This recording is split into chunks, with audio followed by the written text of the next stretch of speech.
Mahindra, Sri Lanka Premier League. Hello and welcome to the What a lovely shot that is. Sure. And it's final preliminary round game.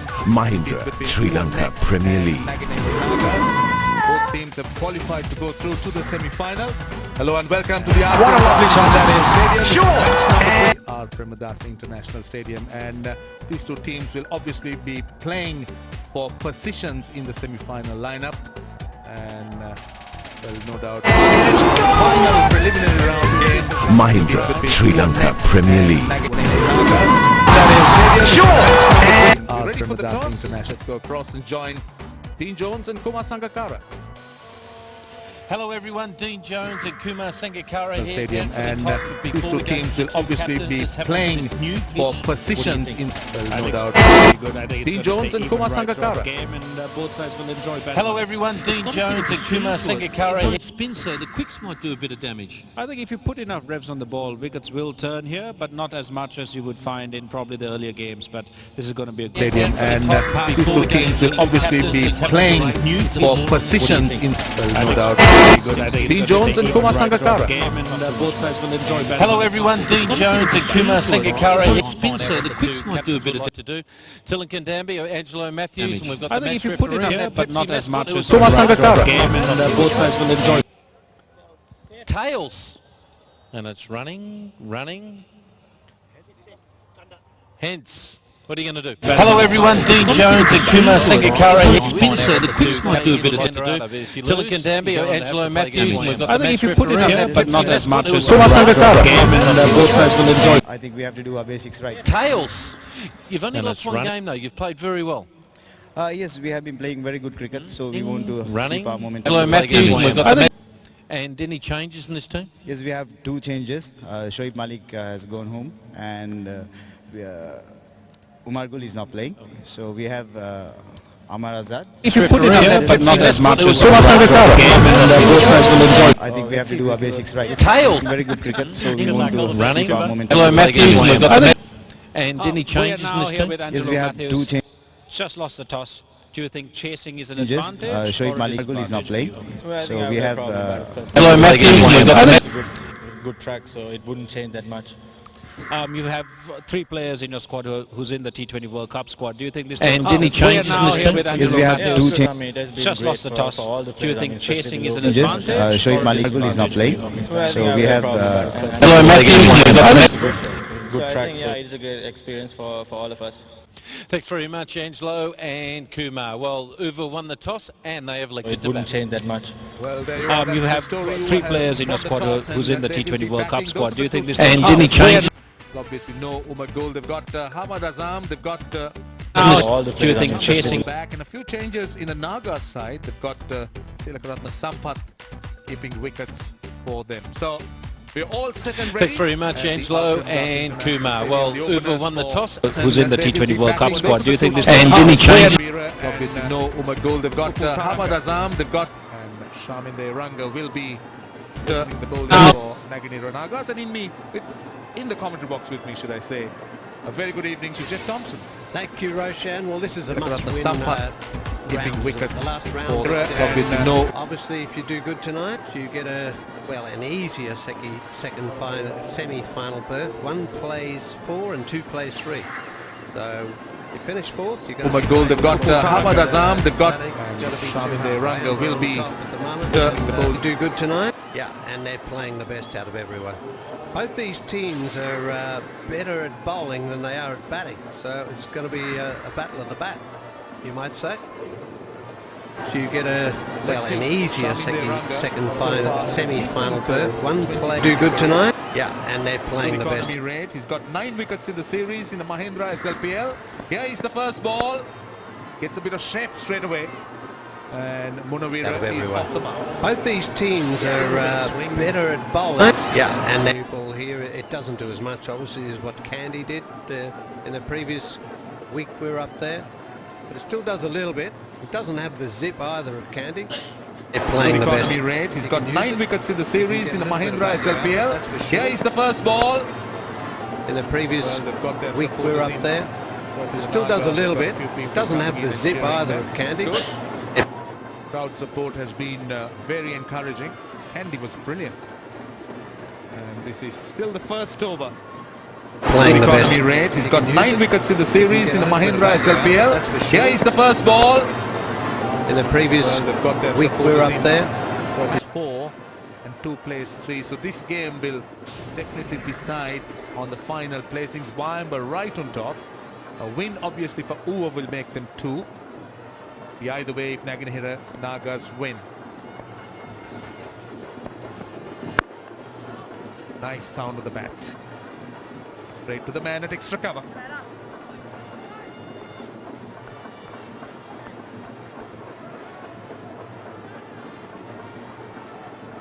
Yeah, this pitch, a new pitch, you can see it there on the left of your screen. Well, that boundary to the right there towards the scoreboard, it's got to be a bit shorter tonight. Obviously, that pitch is, well, it's got to be, what, 25 metres towards that side compared to down a fair way, makes it back, but I don't know, he seemed to be watching the ball. He just didn't grab it. I thought he might have been watching the bowler, but he's watched the ball and still fumbled it. So, we're never going to know. Just 3 so far in the first over. This has been a good one for the Nagas. That's a wide. Now that spoiled him.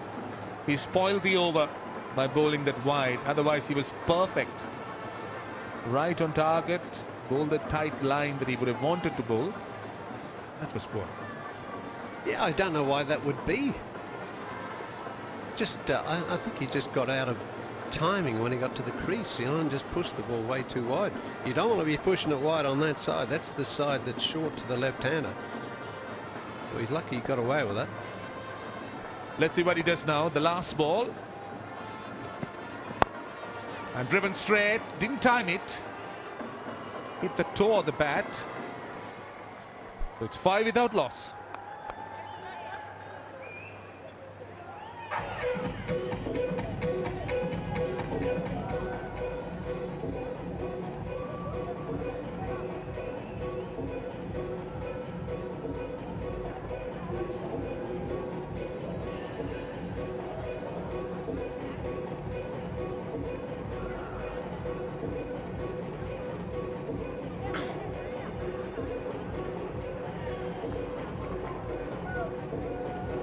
Well, 5 without loss in the first over. Who are next winning the toss and batting.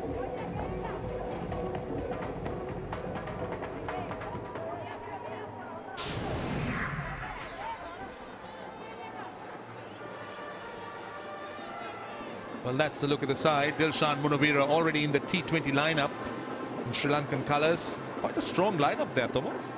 It is, isn't it? Well, career batting, but as I said, the batting hasn't been too brilliant for them. So not too many excuses there. They've got to do it tonight, as far as I'm concerned. So Alvitikal it is. Tall and strong. And straight away, that's 4.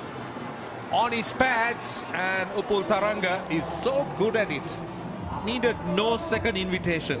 It's easy pickings. Yeah, especially with the power play on these power overs to start with. You'll see the fine leg is inside the circle. You've only got to get it either side of him, off a pace bowler, and no chance. There it is. Just zipped through that. He was hitting it with the movement. Angling into the left-hander. That was quicker. Bending his back, Alvitikala. He gets good pace, gets good bounce. I tell you what I notice about Alvitikala is he has an expressionless face. Every ball he bowls, he has that look that he has on the screen right now. He shows nothing. You think it's a good thing to behave like that, Tomo? I do. It's better than, you know, having a go, and, you know, you see different guys like Udana is enthusiastic and does everything. This guy does nothing, just does the job. Again 4, down to fine leg. With the short fine leg in the circle, you can't bowl there. Now he's faltered twice in the over. I think if he's got a bowl there, he's better off moving that fine leg into a catching position there. That went in the air. Maybe he's better off putting him where that went for these couple of balls, see if he can do anything different. Well, now he has the option of pushing the fine leg back, which he's doing now. He's going to push the fine leg back. He's going to bring in that square leg. Square leg comes into the circle. That might be more sensible because he's been swinging down the leg side, been picked off. Well, he is, isn't he? You know, he's just bowling those little gentle outswingers with the curve to the left-hander, and now he's got a bit of cover. This time, very well fielded. Extremely well fielded by Randeep at cover. That was going like a rocket. Well, he overcorrected, didn't he, the bowler with this one? He's been leg side. Now he got it too short. He got away with it, but boy, I thought it was going to be 4 when it left the bat. Yeah, too short, too wide, just juicy for the cut shot. Unfortunately, he didn't score it. Oh, good comeback. Clever change of pace. I think that's what did the batsman. Just bowled it slower. See what I mean about his face? I think just did a little this one. It seemed to come back a little bit, but he still played inside it. Rolled his fingers on top of the ball, so did get a bit of movement away from the left-hander, but certainly the change of pace was a good one.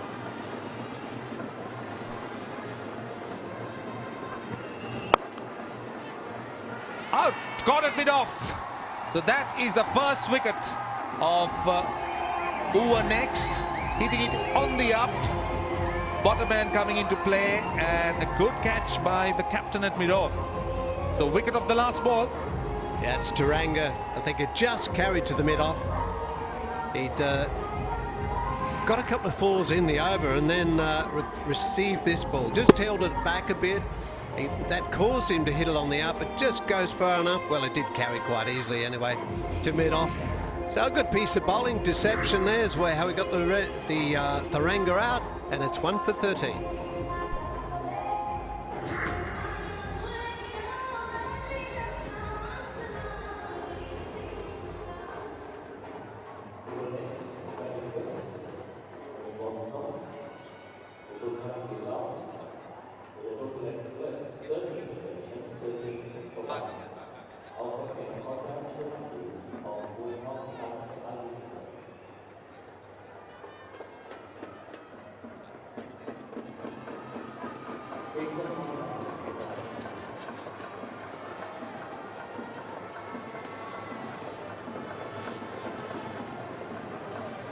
Well, Thilina Kandambi, the over next captain.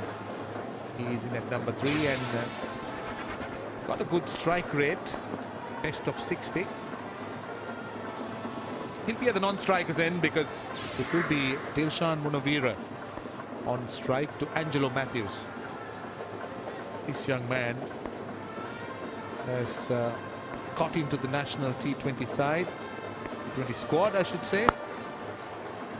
Can hit that ball extremely hard, Tomo, this young player Dilshan Munawira. Highly exciting prospect. Yeah, well, he might have to. This is the wicket how Taranga tried to hit through the ball, and well, a good piece of deception, as I said before, for Alvita Ghali. And that caused him to hit it in the air, and the catch, and it went straight to the fielder.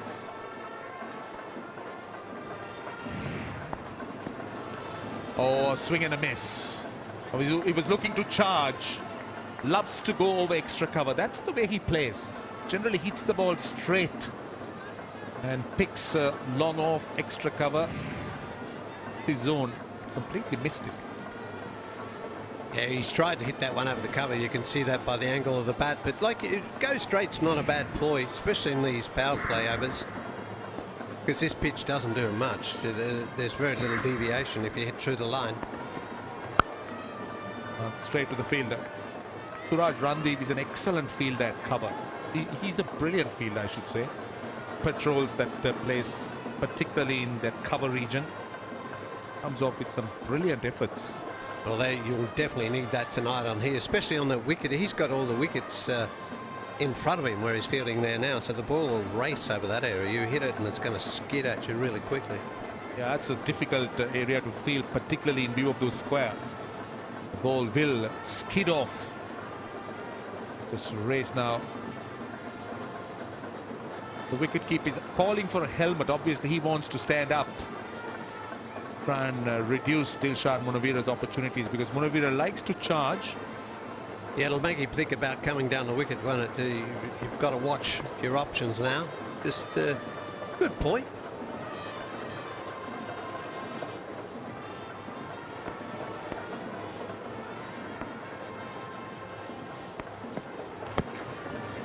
Off the pad. I think there was a body sound there, so should be a run to the batsman.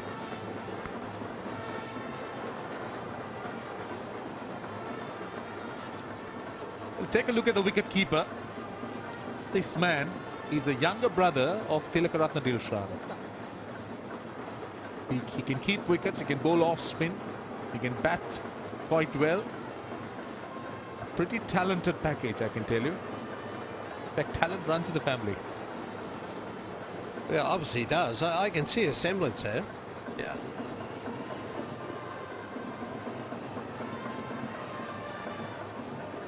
The younger brother. This is Tilakaratne, this is Sampath. He's keeping wickets today. Kandambi on strike. It's been a good over by Angelo Matthews. He's just gone for a single so far. Well, he hasn't done a lot in the series, has he, Angelo Matthews? He was slightly injured and didn't bowl till the other night, so he should be fresh for the bowling department. Such an important member in this Sri Lankan lineup. Good over. 14 for 1.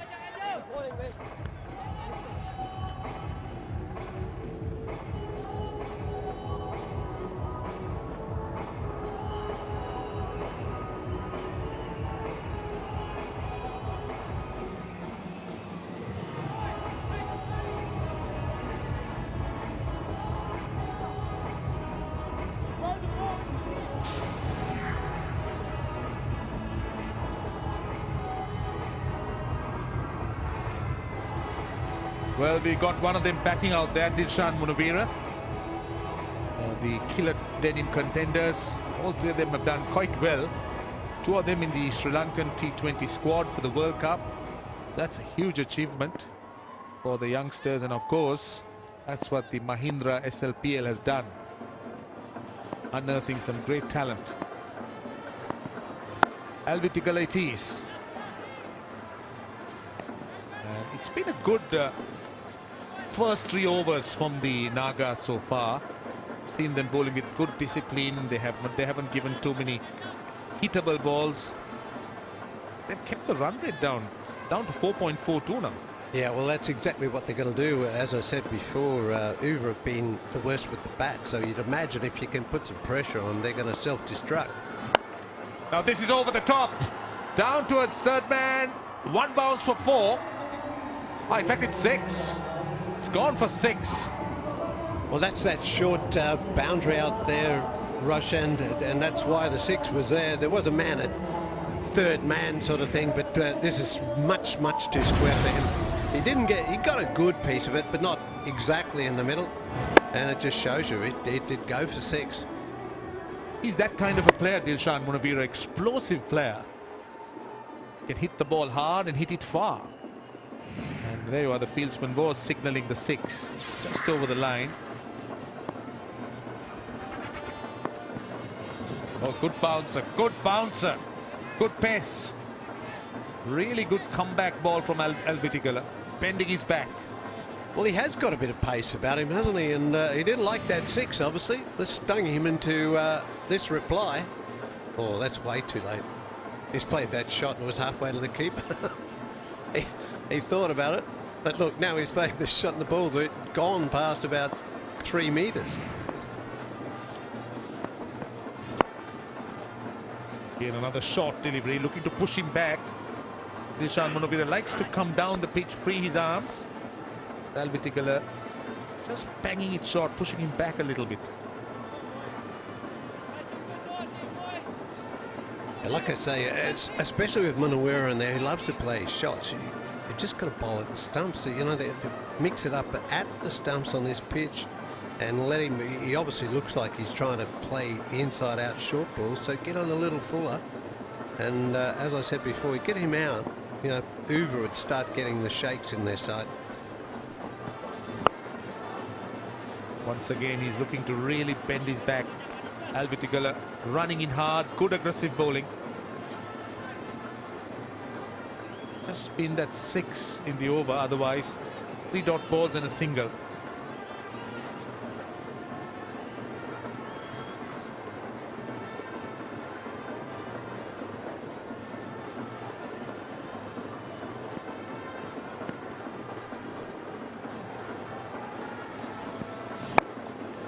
He's off the mark. That was a friendly full toss and through the covers and down to the boundary. 11 of the over, 25 for 1.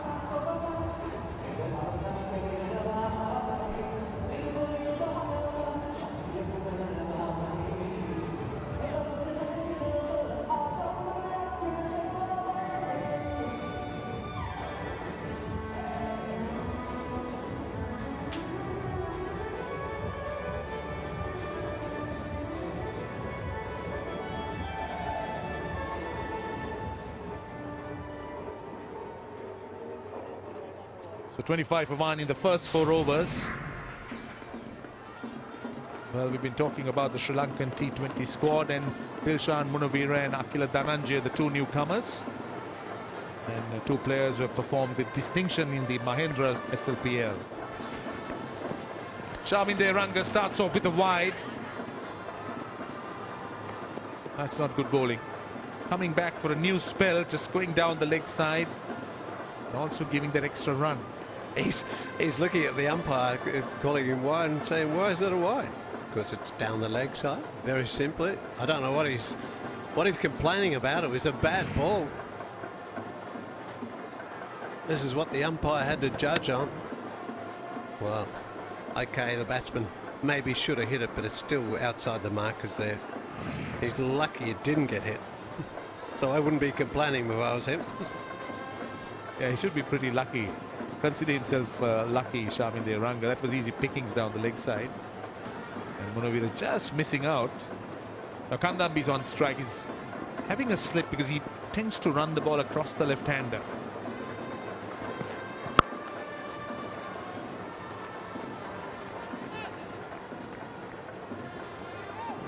So we'll be looking at a score of around 150 to 160 here. That has been a score that teams batting second have always struggled to chase. Anything in excess of around 140 to 145 can be considered a winning score. Well, I reckon either one of these teams chasing anything, well, obviously whoever next batting first has got the advantage to me, because they get something on the board. They're both weak in batting. Again straight to the fielder. Short and wide. Not a very good delivery from Nagenahira Nagas, giving him enough width. Kandambi just not able to pierce that field. That's what I'm talking about. Suraj Randeep, very handy in that area. Will throw himself around. You can be sure, if you're the captain, that this man will definitely save some runs for you on the field. Well, you definitely need a guy like that. With the Ranga has trouble just adjusting to the left and right-handers. Kandambi, on the other hand, is somebody who likes to take his time over his innings. He's not a basher, doesn't really go after the bowling from ball 1, but he's somebody who looks to construct his innings. Hasn't had a great series by his high standards. He's a very fine left-hander with a good first-class record. Well, he's batted down the order, hasn't he? Tonight he's up at number 3. That's the first time in those games there. So he probably hasn't had too much of a bat down the order. He's got a chance tonight, hasn't he?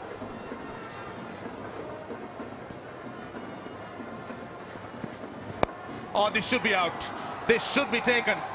Angelo Matthews is calling for it, and he takes it. So the second wicket for Pua next is down. Thilina Kandambi picking the wrong ball. In fact, just skying it, and a pretty soft dismissal.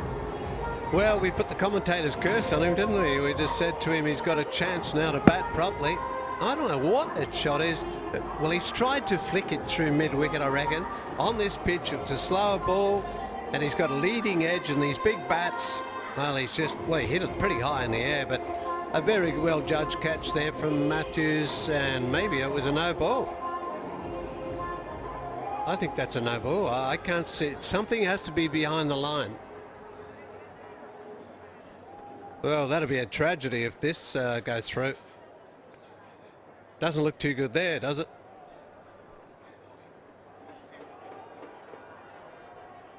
Oh, maybe it hit first. Just again on that one, it just... Maybe it just slid a little bit.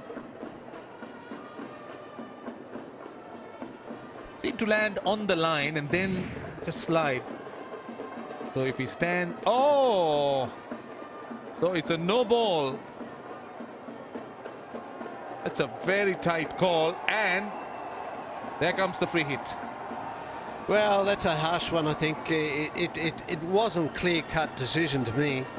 You know, just because of the guy's bat in the way of our side-on view there. And the umpire said, well, no ball. So that's the way it goes. And unfortunately, well, that would have been a very handy wicket at that stage. And now it's turned to even X's advantage.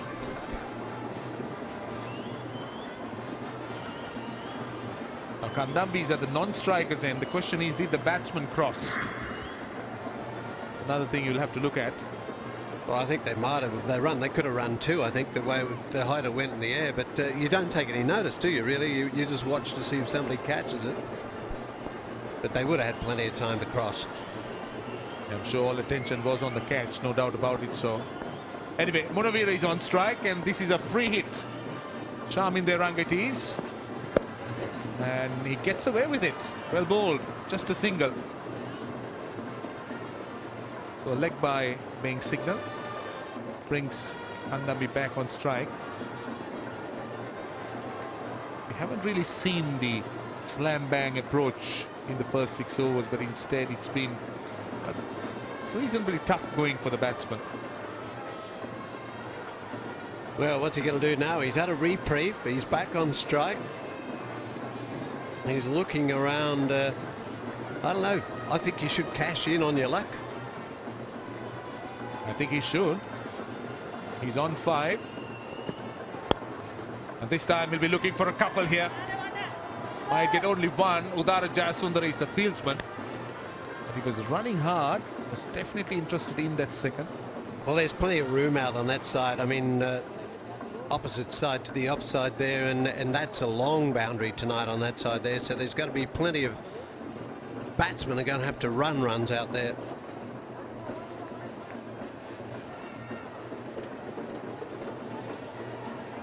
I think the fielders seem to have got the counting wrong. Just one more ball to go because there was a free hit. Yeah, the no ball on the wicket is confused them out there, I think. Certainly some of them thought that the 6 balls were up. Still one more ball to go.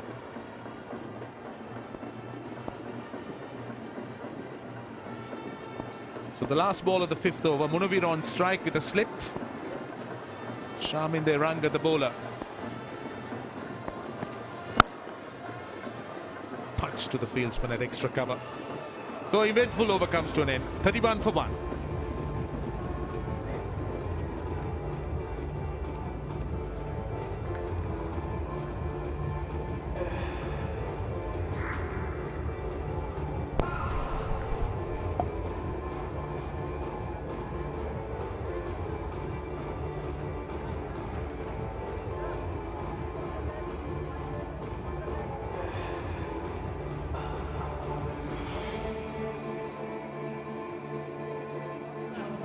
Well, 31 for 1 in 5 overs. Kandambi and Dilshan Munavira out there. And there's going to be a bowling change. It's going to be Ajantha Mendis coming on, and a change up in the commentary box. Kumar Sangakkara and Russell Arnold. Thank you, Roshan. Well spin for the first time. Off-break bowler, do you think? Ajantha Mendis is? Yeah, that's one of his deliveries. He's got a few more up his sleeve. Ajantha Mendis has played 6 games, taken 10 wickets in the SLPL. His economy has been pretty good at 7.6, Arnie. And I've been very impressed with the way he's bowled after a long layoff. Yeah. It'll be a relieving factor, I'm sure, that he's back in the game and also performing. I think it's very important for us. He's got his accuracy back. He's had a good rest, so his body's nice and fresh. But with that follow-through, it's always hard for him to field off his own bowling.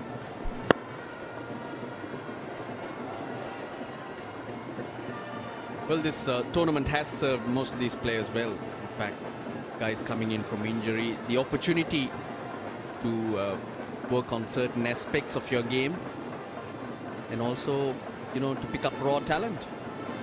I think it's been very good in that sense for Nagenahira Nagas, Ajantha Mendes, and even Chandimal, who got back into a bit of form with a great knock last night. Ajantha and Nagenahira coming back from injury, they've been able to work on their skills, work on match practice, handling pressure situations, and testing their bodies under this pressure cooker SLPL scenario.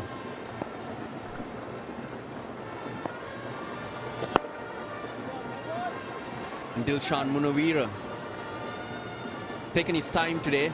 It's not as been as free-scoring as he usually does, but he'll be feeling very confident, good about himself, extra self-belief now that he's in the T20 squad. Spin has been. There we go, chance of a run out, and he misses the stumps.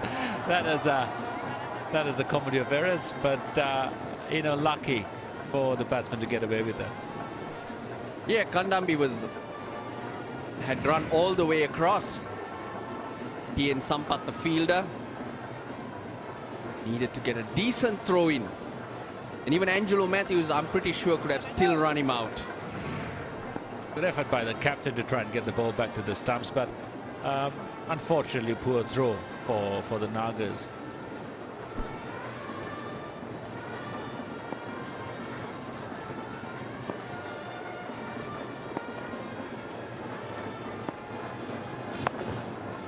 Gets it into the gap.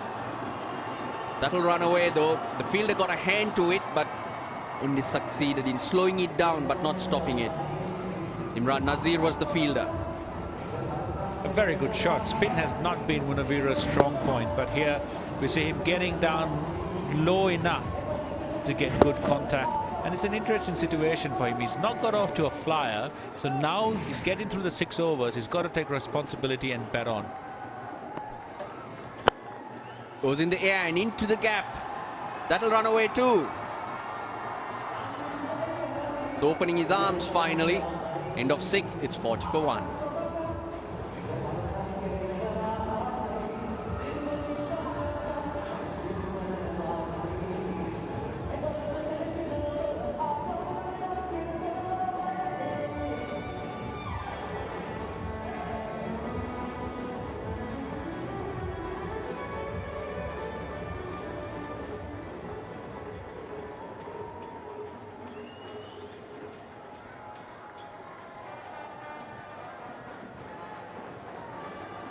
Decent start for Ua next.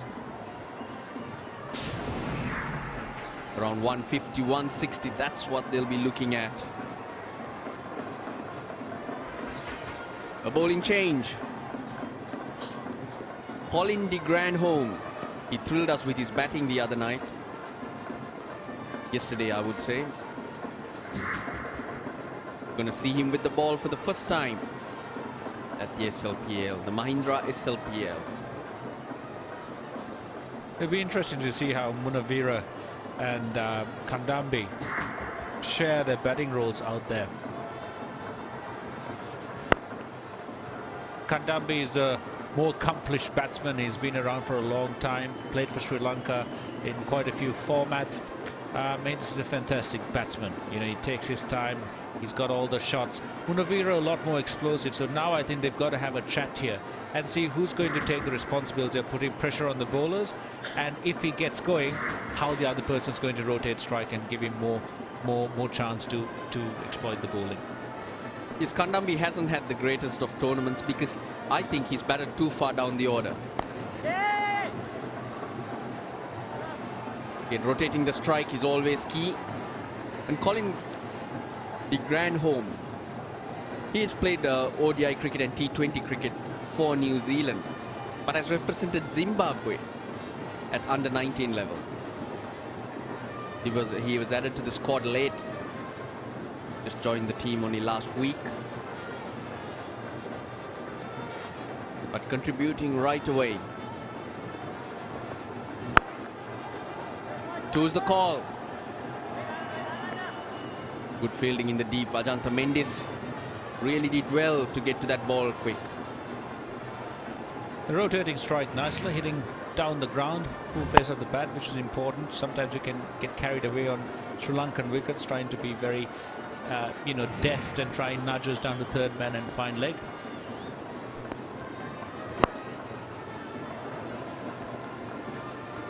They're batting with a plan. They know what score they want to get to, and they have identified that this period is all about singles accumulating. If they lose balls, they put it away. Not look for too much. They won't. I think they'll do this for a while, but if they get a bowler they think they can target, maybe Colin de Grandhomme in his next over, they might target him and try and take him for a few boundaries.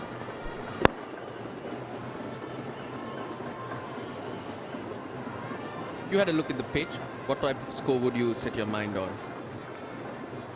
I think it's not great to get too far ahead of yourselves. I think 160 is very achievable, especially when you're batting first and you don't have the scoreboard pressure on you.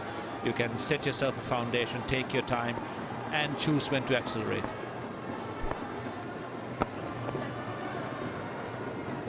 Dot ball to end the over. At the end of 7, it's 45 for 1.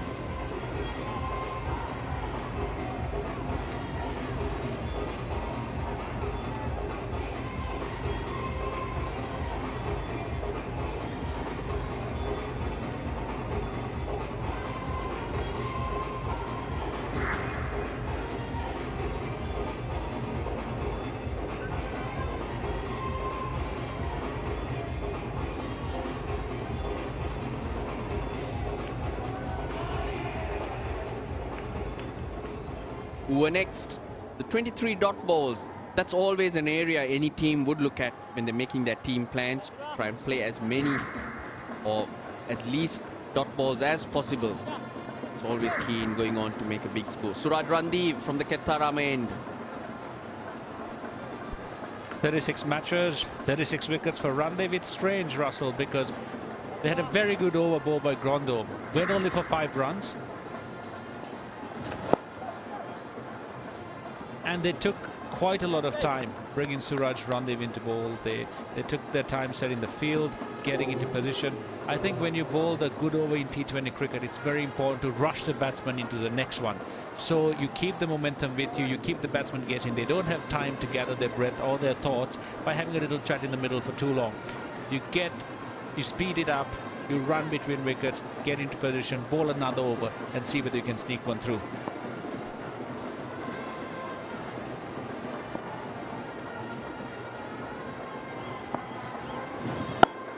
Gets it through the gap. It'll be the single.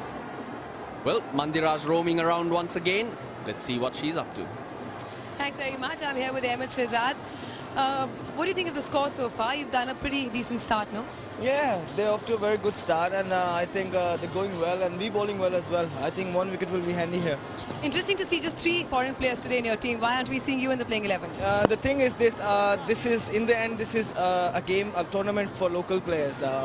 This is Sri Lankan Premier League, and we already through to the semi-finals. So I think management decided to give chance to local players so they can see, what talent we have got in the bench. As far as today's match is concerned, whether you win or lose, you are through. But how important is it to win the match to carry the momentum forward to the semi? It's always good to win the game to carry the momentum, and I think we were going very good. We off to a very good start, and after that we lose a couple of games, and after that it will be really good to win this game and be in the winning side again. Are you happy with your performance so far in the tournament? Not really. I think this tournament not really good to me, but I'm trying my best. There's still two big games. I think I will be playing that. I had few small niggle. I'll be all right till then, and inshallah I will love to perform in these two things. Great. Thanks very much for speaking to us and good luck. Thanks. Ahmed Shehzad, they're confident of playing in the next game. Back to you guys. Thanks, Mandira. Well, they're dealing in singles as yet. Who are next? Go past 50.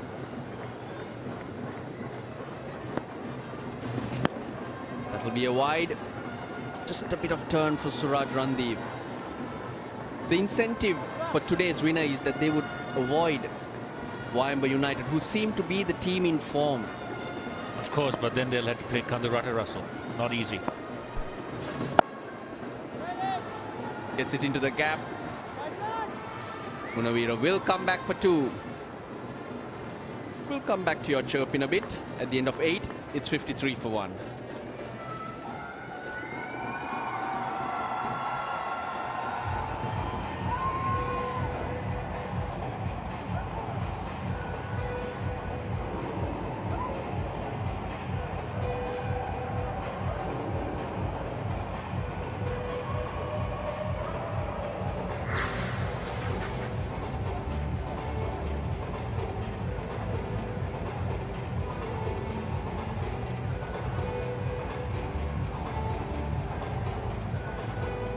Most 4s in the Mahindra SLPL. Dilshad Munawira finds himself on that list. Kandurata Warriors, so you reckon they're favourites here? It's a pretty good ball. Kandambi, you can see, looking to try and attack the first ball, which you always talk about, boundary in the first 2 balls. Kandurata, of course, was not expected to get anywhere in this tournament, Russell, but here we are, sneaking into the semi-finals. Not too bad an effort. And hopefully, if we manage a couple more wins, who knows? How's the team looking? You're missing a few vital players. Full toss, that'll be 4. Doing the smart thing, Kandambi. Not looking for power, but just hitting the top of short mid-wicket. Generally, there's no fielder behind him.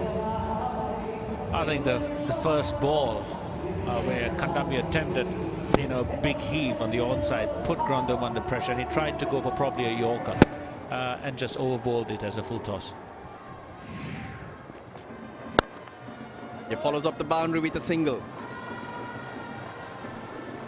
We are missing a few players, Russell, but that's the way the history of Kandurata has been. We've battled through the tough times, and we managed to have a very good record. So the guys have enjoyed themselves. They've looked really good.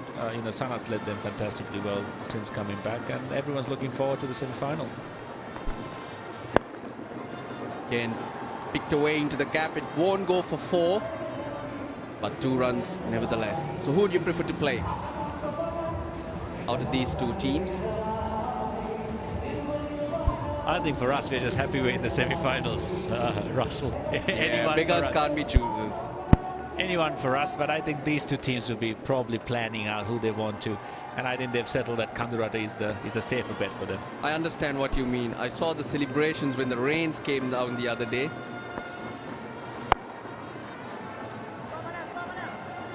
Suraj Randeep getting a hand to that one. When the rains came for the game against UNX, and you guys got that point, which took you into the semi-finals. It was amazing. It was good. The feeling was pretty good.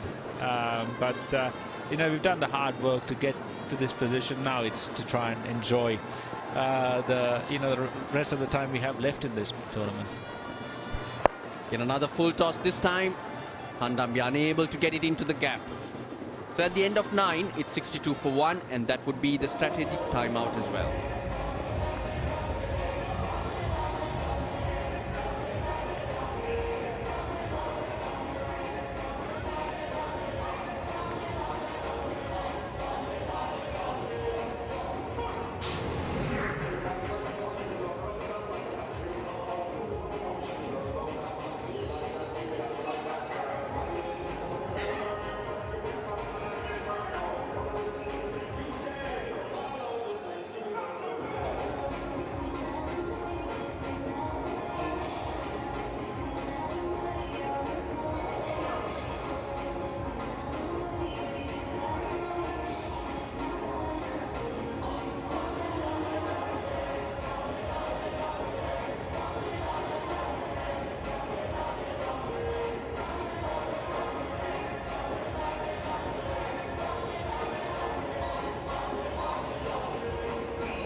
It's not been expressed the start, but it's been a solid start by the over next. Nagenahira 27 playing a different role to what we've normally seen. The only wicket to fall, Upul Taranga. Well taken by Angelo Matthews at mid-off. Elvi Tigala, the bowler. They'll probably try and get to the magical 12-over mark, Russell, with maybe 1 or 2 wickets down, and then they can afford to throw a wicket and over for 8 overs to try and get to that par score of about 155, 165.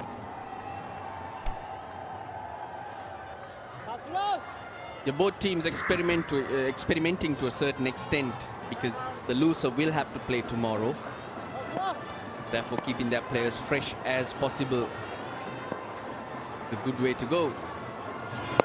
Goes over the top, and that's 6. So you didn't have to wait for that magical 12th over, Kumar. Straight after the strategic timeout, the instructions are clear. I think that was probably the wrong line to bowl to a batsman of the caliber of Kandambi. Angling down leg side, well flighted, right in his hitting zone, clears his front leg, gets enough room for his hands to swing through the ball. I think it's a case of now the bowlers ensuring that they give the batsman the single. Down the wicket he goes. It's in the air, the fielder getting underneath it and takes, oh, he's taken it and dropped it. Elvi Tigala did so well. He ran about 25 meters, got his hands to it and held on to it for a couple of seconds for sure. There he goes, eyes on the ball, big hands, there he's had it. Oh, that's shocking.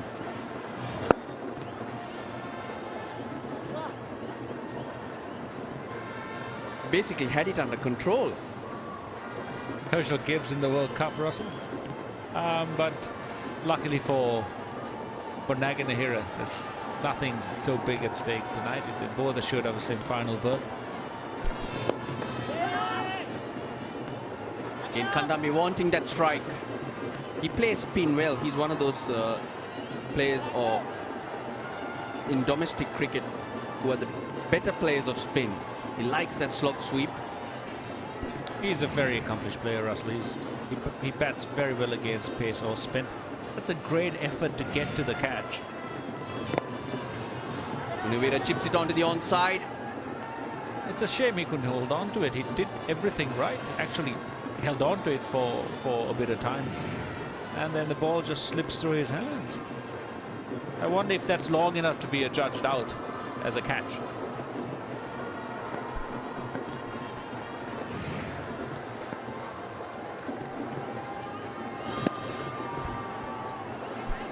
Again, single to end the over.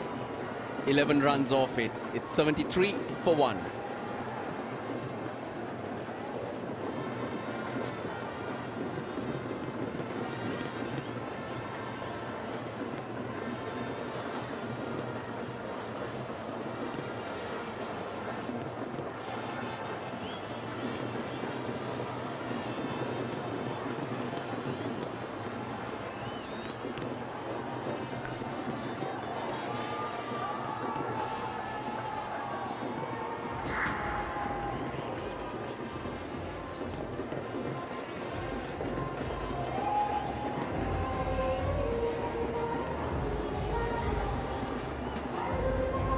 We're looking for about 153 at the end of 20. At the end of 10 though, it's 73 for 1. To talk you through the next 5 overs, Dean Jones is with Michael Soisa.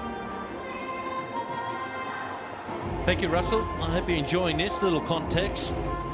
At 73 for 1, they've got a nice little foundation to get it close to over 150. And we welcome you, Michael, for the first time to the commentary booth for the Mahindra Sri Lankan Premier League. How have you enjoyed it? Thank you, Dean. It's great to be here, great to be in the box with you and people like Jeff and Kumar Sangakkara as well, and Russell. Well, this tournament really, I think, has taken cricket to the island. People aren't too familiar with some of the names, and therefore you don't see the crowd support maybe that you would get at the IPL. But I think give or take a year, this is going to pick up. People are going to come for these matches. They certainly will, and with shots like this, they certainly will be coming along. Kandambi, the skipper, showing his stuff, just backing away. Just wide of cover. But Kandambi has shots all around the wicket. He's a very accomplished batsman, very experienced, and in some cases a little unfortunate that he hasn't been able to find a regular place in the Sri Lankan squad. Now it's all about picking up the length, the ball release from the bowler, keeping a solid stance, getting good foundation, getting a good swing on that ball. Look around the corner. And Michael, I've just been reading up a little bit today. Batsmen have been talking about techniques and all that type of stuff. Now I've just read today in baseball, professional baseball in America, batsmen now are getting LASIK, L-A-S-I-K, surgery so they can pick up the ball even quicker on pitches. I wonder if that'll ever happen at cricket.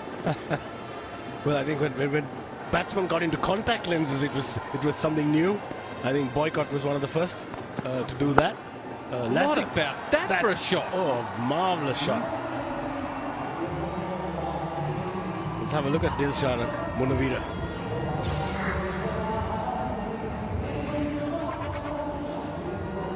Short, and he had plenty of room to free his arms.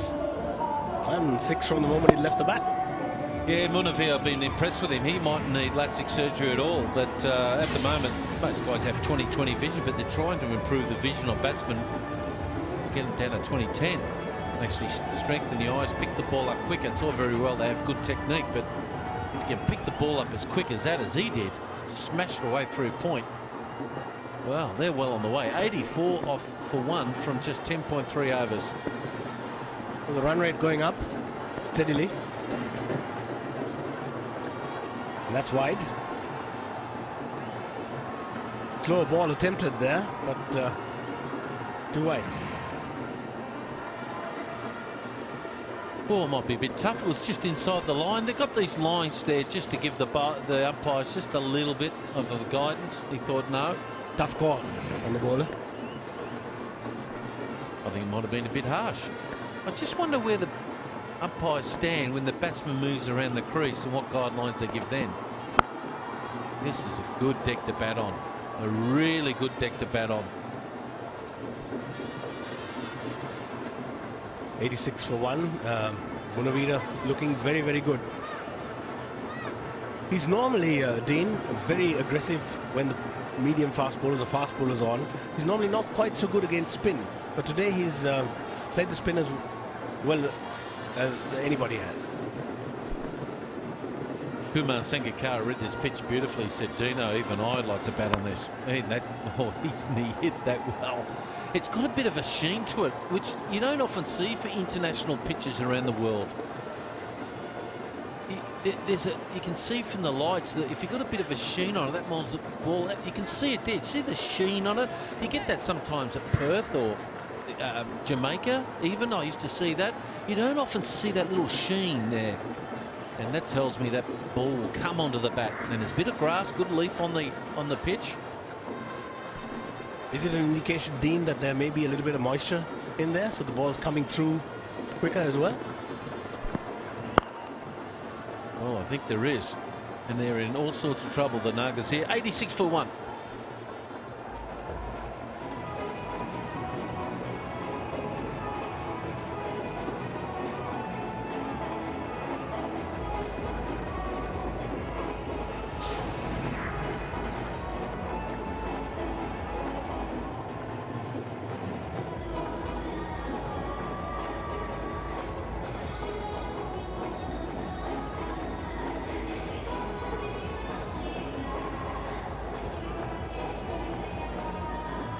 There's our official broadcasters coming to you right around the world there with ESPN are covering it, GTV, Quick Cone, MediaNet, and of course YouTube on the internet. I hope you're enjoying the coverage. Of course, it's produced by Grey Matter and Sportsworks. So I hope you're enjoying these pictures here. And there's Spider Cam there. He just sort of gets in behind people and without them knowing, just gets in there. fielding at mid-wicket at the moment. Unbelievable pitches from this great invention. In the air, did he get enough of it? Did he get enough of it? He did. Oh, that's a good hit. That's got at least 85.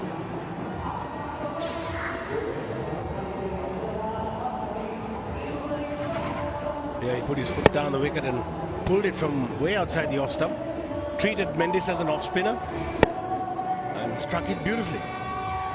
Well, this pitch, he knows it's not going to spin, so he can just pick the length to get underneath it and smash through it like he did there. Oh, this is a good deck. They're looking at 10 runs and over, 180 down the ground as well. Looking for 2 if they run their first one hard. They are going. There will be a run out, ladies and gentlemen. That's up there as one of the worst we've seen in the Sri Lankan Premier League. Oh, that was dreadful. Absolutely dreadful. That was 2.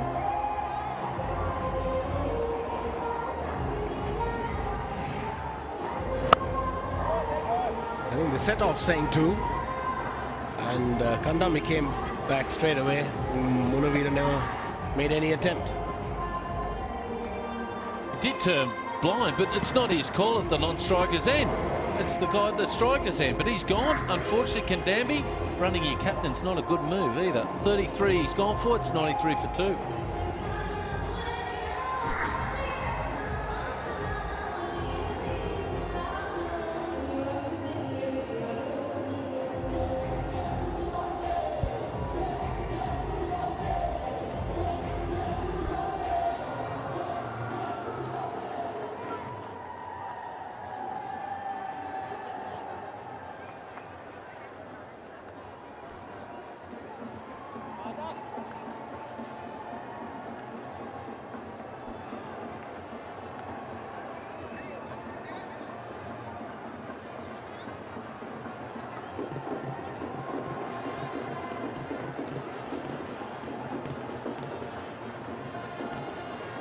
Welcome back there now. We've got Uva at 93 for 2 after 11.2 overs, and a new batsman comes in. And Chandapal. Poor strike rate really for him. Average of 20.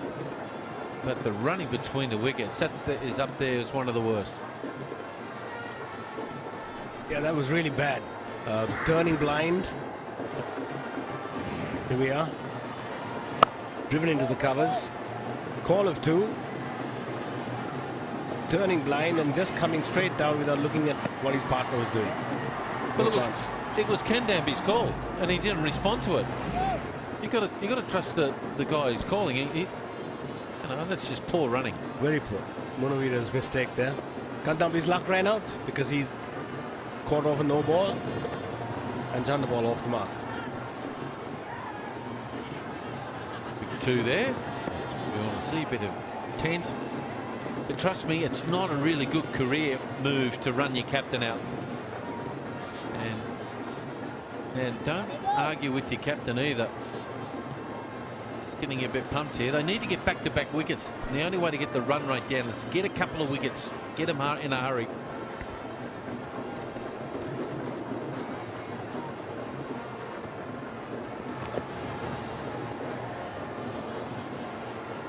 Quick single there, so they're still on the way. Their target would be 180 from here, I would dare say. Well, if they can keep up this rate, yes. The question is, can they do that? Munavira, he's just got to put it behind him. I know he didn't mean to run out his captain, but he's got 42 from 31 balls, 2 4s, 3 6s. And he's gone for it again, and he's asking for LB, but I think he hit it. That was off the bat. We'll wait and see what the umpires to say. I'm sure it got a bottom edge there. Yes, no signal from the umpire.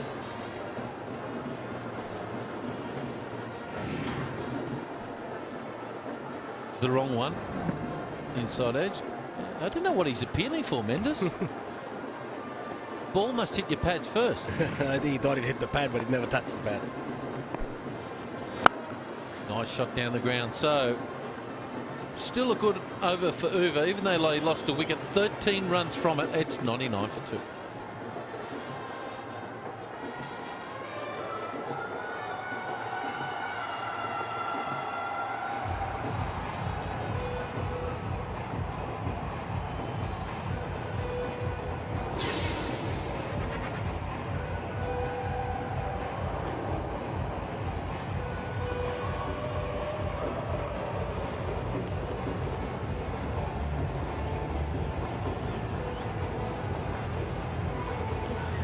99 for 2, Nagenahira, 45 from 33, needs to get going. Chanderpaul will just have a little look around and see, and now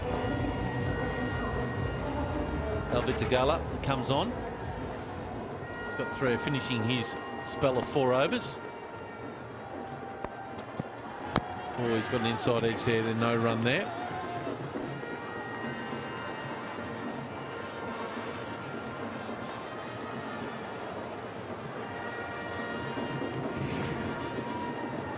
Looking to hit it over Cowie corner, got a little bit of shape onto it. He's in between the devil and the deep blue sea, I feel, Nagenahira, because they've just lost a wicket. And he doesn't really want to get out now, because that means he'll have to sit next to the captain who had just run out. Not a good move. I've experienced that before. It's not a good time. Looking for that little flick around the corner. Well, he's going to have to speak to him, because he just got out stupidly again. Totally unnecessary shot there, going right up across, trying to play a deal scoop, straight to short. Fine leg, let's have a look at it again.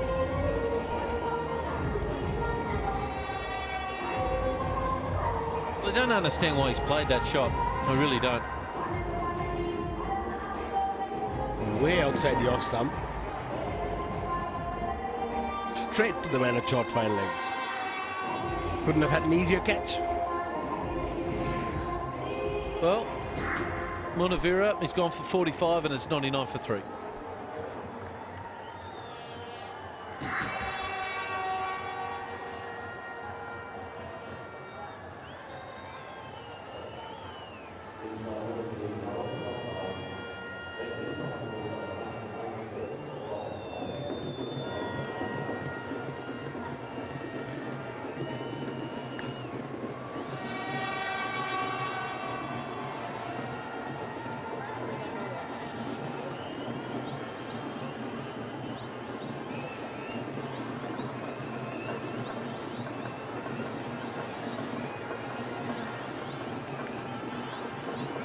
Jayasinghe comes in for Uva now. How he can move it. He can nudge it along. 132 his strike rate. So what that means is he scores 132 runs per 100 balls. So he can motor. Bouncer. And he straight pull for 1. Just don't understand the decision making by some batsmen at times. Like, this is a really good deck. Good flat pitch. Why would you play a shot like this? Trying to be a little bit too smart. That could have been played through the offside square of the wicket. Might have earned him 4 with a traditional good square cut. Yeah, if the pitch is a bit slow and doing a few things, well, you've got to invent ways to try to score runs. But this is a good deck. This suits the batters. Bowlers do not like bowling on this type of pitch. Now, all of a sudden, momentum swung right back into the Nagas' way here. There's 2 new batsmen at the crease. Single there, I should get it. Make it quite comfortably.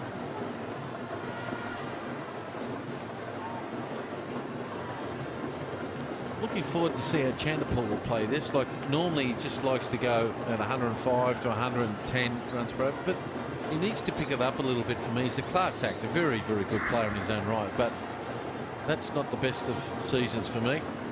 Strike rate of 79.2. Well, he needs a nice little cameo here, a nice little 40 off 25 balls or something like that.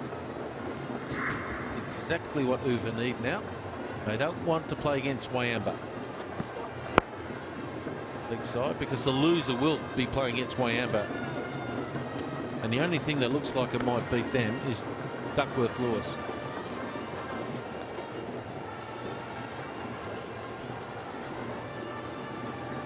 Matthews captaining the side, very active, hasn't bowled much today. I think just the 1 over today.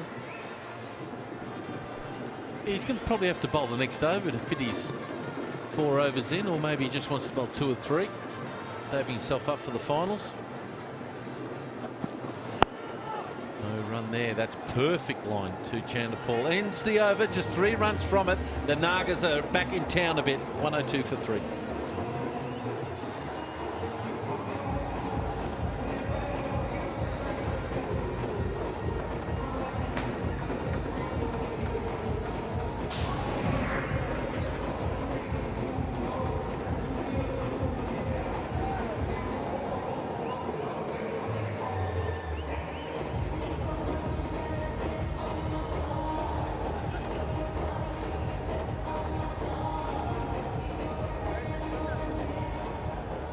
Couple of nice little cameos at the top, Nagenahira, Taranga and Kandambi, but Chandapul and Jayasinha have got to carry on the good work here. They're still looking at, well, 8 runs and over here, looking at around about 160, as which Kumar Sangakkara said that would be round about par score on this pitch. Now Randev. Yeah, anything less than 160 I think will be gettable. They should get 2. Still a pretty slow outfield here, and that's all they'll get. Mandira, who have you got for us? Thanks very much. I've got with me Dilshan Munawira. Well done. You got your team off to a good start. Great score there. Yeah, I think I got a good start, but I need to capitalize for a big one. But the score is looking good, so hopefully 160 would be enough in this wicket because it will slow down at the day broke is on. You have the reputation of being a hard hitter, much like your namesake Dilshan. Yeah, I think that's my normal game. So I'd like to do my basics, whatever the format is, whether it's a test match or a one day, I play my normal game. So this kind of a tournament supports me to show my talents and everything. You're happy with the exposure you've got here and also the fact that you've got a call up into the national side for the 2020 World Cup? This kind of a tournament really helped a lot of youngsters like Akhil and myself. So looking forward to the 2020 World Cup. And sharing the dressing room with several foreign players. Tell us a bit about your experience. It's a very good atmosphere inside, and you get a good chance to share a lot of thoughts, and I think it's a very good experience. The first time this kind of tournament has been played in Sri Lanka, so looking forward to take a lot of goods out of them and take the positives out of them and to show my colors in the next games as well. Great, thanks very much. Nice speaking to you. Back to you guys. Thank you very much, Mandira. Yeah, he's played very well, Munawira, but he needs to go on and make sure that you assume the responsibility. Once you get to 45, you have to, for your team, sometimes to go on and make a good score of 70 plus. And he didn't do that today. He threw it away. Stupid mistake, silly mental mistake. And it's hurting them. Anyway, these two are trying to pump it around a little bit.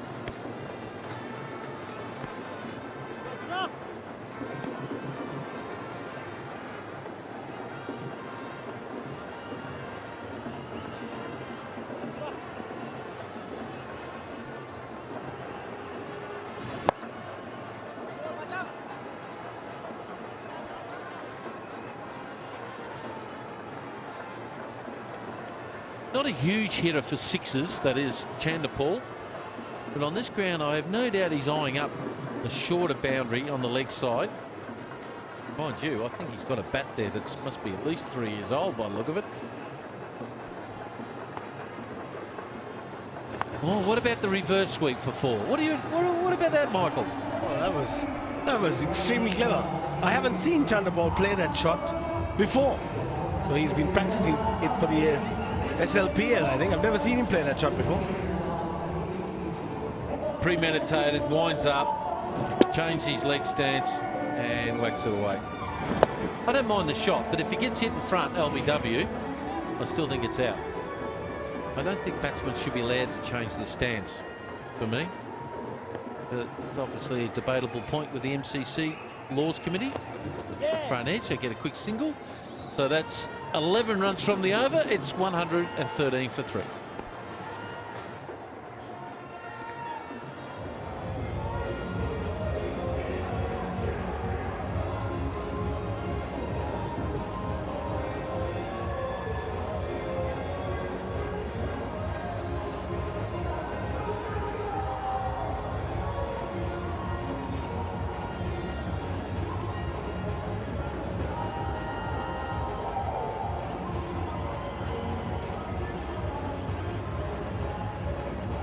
Well, there it is. It's 113 for 3 after 14 overs.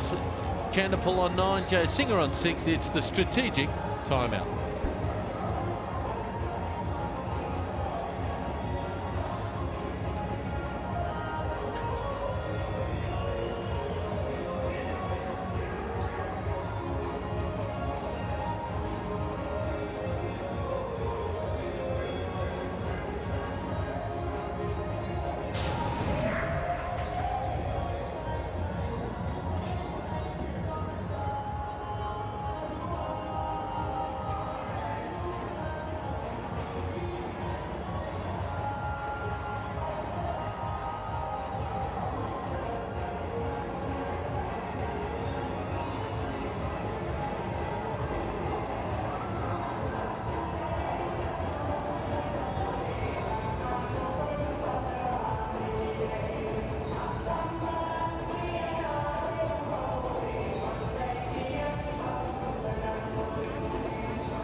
113 for 3. These two batsmen have just had a little bit of a cider and just a bit of a drink as well. And now let's have a look at some of the wickets today.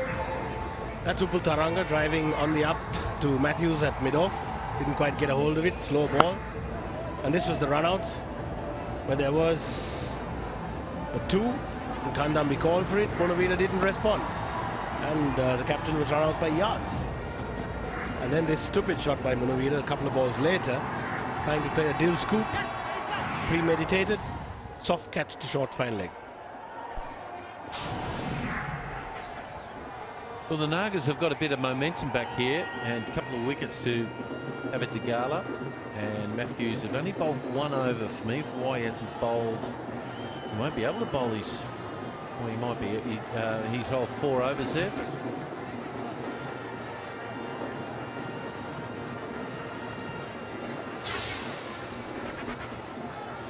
He was holding his side at one stage instead of stretching around, so maybe he's stretched it a bit.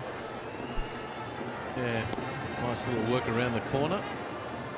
So they need 10 runs and over from here. We'll get them to 173, and I think that'll be enough for me. As the Nagas batting is not as good as Uva. They've only lost 1 game as well throughout this tournament, a bit similar to Ayamba. I know they've had 1 game they got washed out as well. Jay Singer, haven't seen him. By the look of the way he grips the bat, tells me where he hits the ball. Going to cow corner? Cow corner for me. I think that right hand comes into play, but as you can see there, oh, and that right hand come in there. I always like to see where they grip it, because the top hand is the power hand and the right hand is the steering wheel. That's what I tell the kids. Let's have a look at it here. He's looking for a Cowie corner.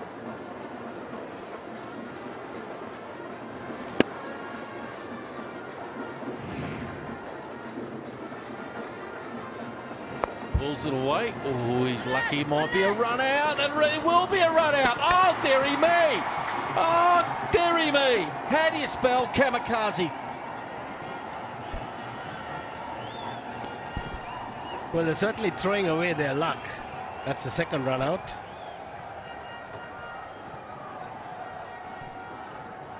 There's a lot of ball watching going on. I don't know what was going on. We'll have to have a little look here. We've gone to the third umpire, and he plonked his bat in, didn't ground his bat at all.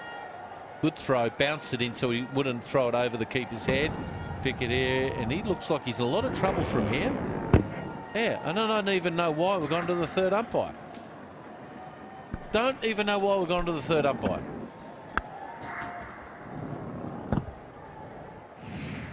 That looked out from Chennai. So there you go. They lose their 4th wicket now, and now Uva are in a whole lot of trouble through to some stupid running between the wickets. Joe Singer goes for 6. It's 114.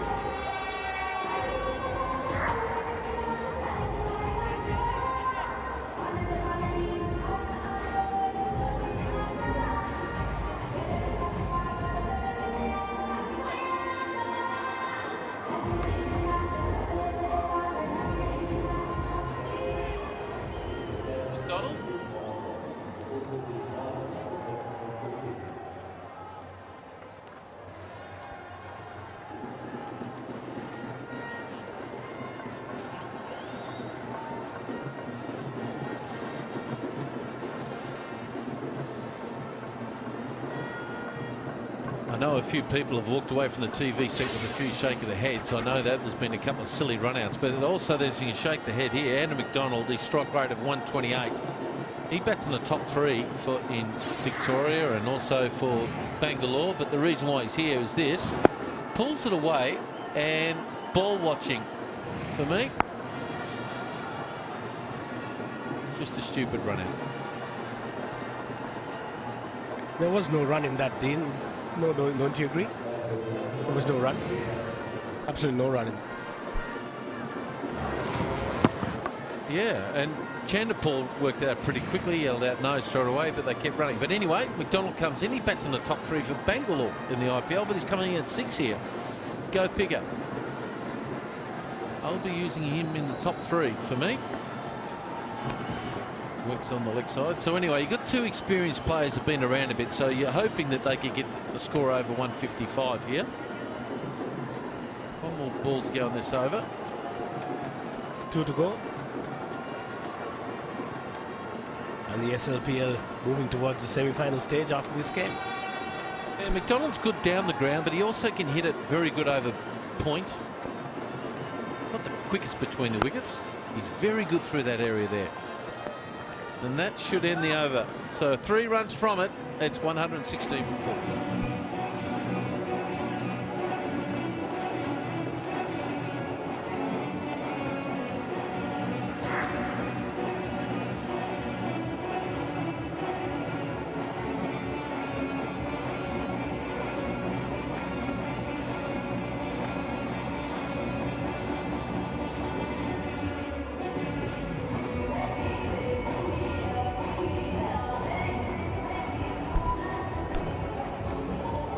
There's the predicted scores. If they get over 160, they'd take it right now. Well, to go through the last 5 overs here, maybe there might be a spot of rain as well, is Jeffrey Dujon and Kumar Sangakkara. Well, thank you, Dino. And there's more than a little bit of rain. And unfortunately, we're going to have to go off. The covers coming on to the ground. Let's hope that it's just a passing shower. But so far, Kumar, it's been quite interesting. Your assessment of the pitch was spot on. Looked like about a 160 pitch, and Uva were going along nicely until things started to go pear-shaped. But they had a good foundation, and probably the worst time for them for the rain to come down, because when Duckworth Lewis comes into play, if they don't get any more batting in, I think it'll make it very easy for Nagenahira in their chase. Let's hope this is just a passing shower. And I guess we can take this opportunity to look at what's happened so far. We have Munawira, great start by him, 45 of 35. We have Tharanga getting out a bit cheaply. Kandambi building a good partnership, and Chandapal and McDonald still there trying to get Uva next into a winning position. If you look at the bowling card next, well, that's not as impressive, but they've managed to. They've got some help from Uva. They've probably gifted them 2 wickets through runouts, and the bowling has been reasonable. But as you say, it's probably a reflection of how good this pitch has been.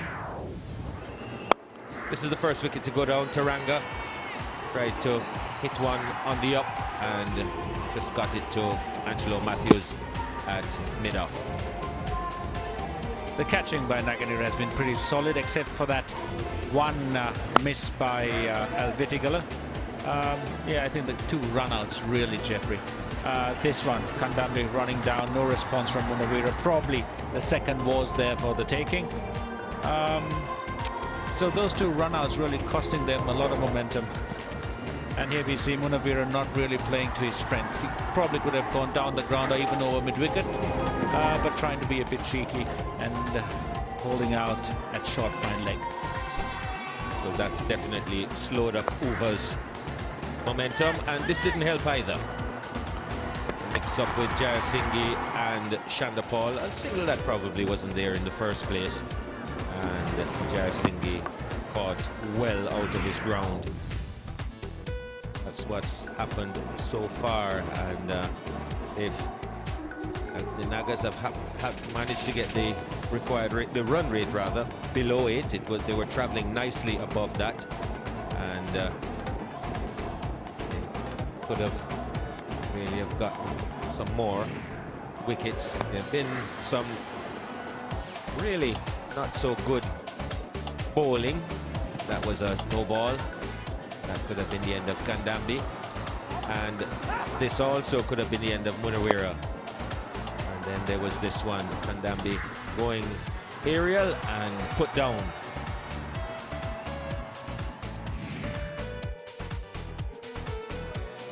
Let's have a look at how things stand now, and to simplify everything, whoever wins this game will not play Wayamba. They'll come second, and in the semis, first plays fourth, second plays third. So that's really what they have to play for. And both captains say that they're not afraid of Wayamba, which means that it doesn't matter where they end up, as what they say. But as things are now, we're getting some really heavy showers. I don't think we're going to have any cricket for right now. So what can I tell you? When things change, when we have some cricket to show you, we'll be back. See you then.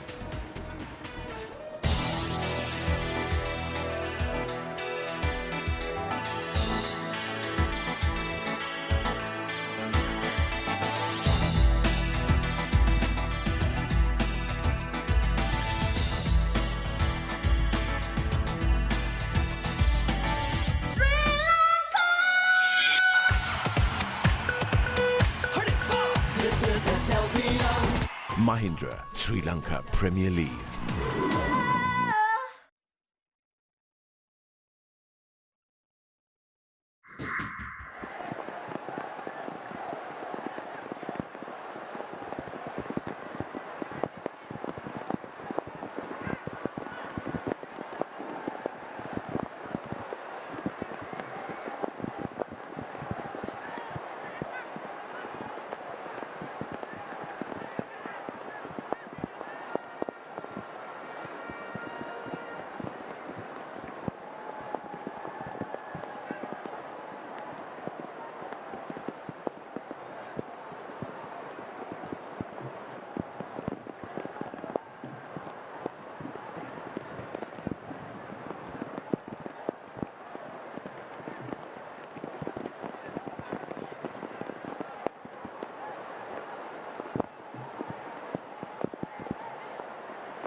And welcome back.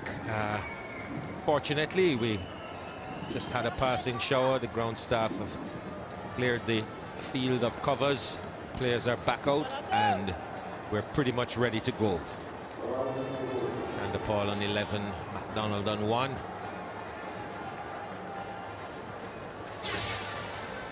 Holder will be Randiv.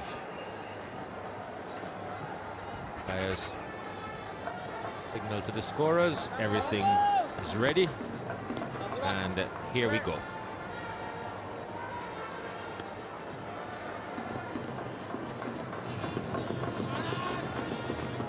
Well, that's got between his legs.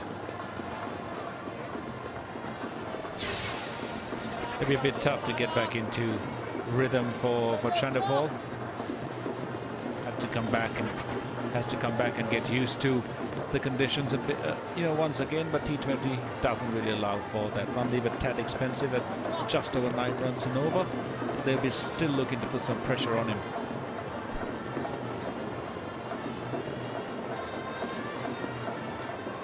We'll get to that 160 you were talking about, going at 10 from here.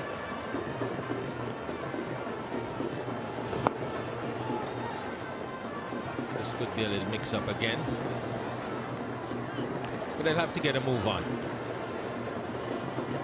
Halted their own progress rather with really silly run-outs. Now it's all about getting that momentum going again. The Nagas taking the pace off the ball.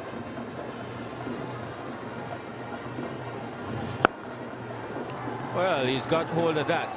Long hop, 6. He faked as if to go down the track, and Siraj Randiv took the bait, dropped it short.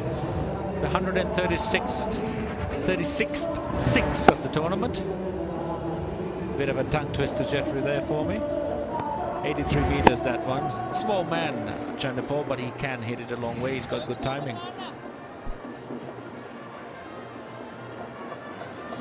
Short boundary as well on that side.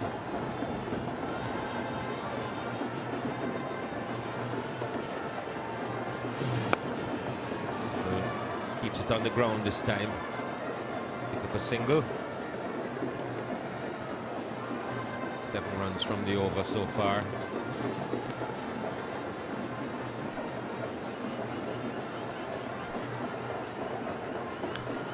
So important, Jeffrey, I think, that when you bowl 2-dot balls in this situation, get the batsman off strike, because the 3rd ball or the 4th ball, he's trying to line you up for a big shot.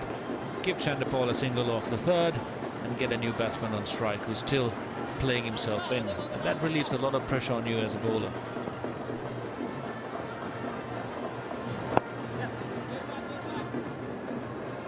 Satisfy himself with a single. McDonald. Chandapal back on strike. Just 1 delivery left. This 16th over. But going at 7.83. You want to up the ante where that is concerned, and in pretty quick time.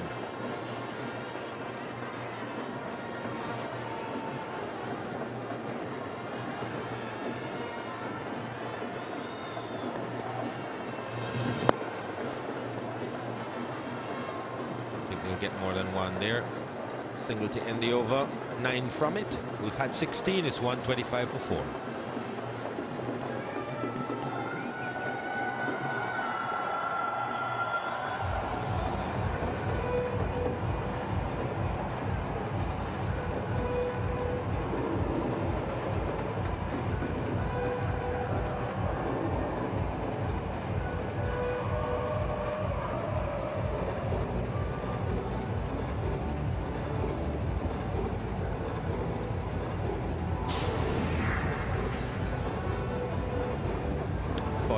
For Munawira, gave his wicket away.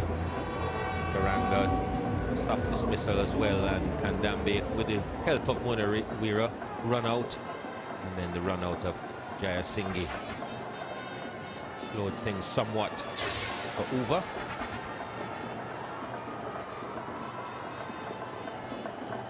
Taranga it is to bowl his 3rd.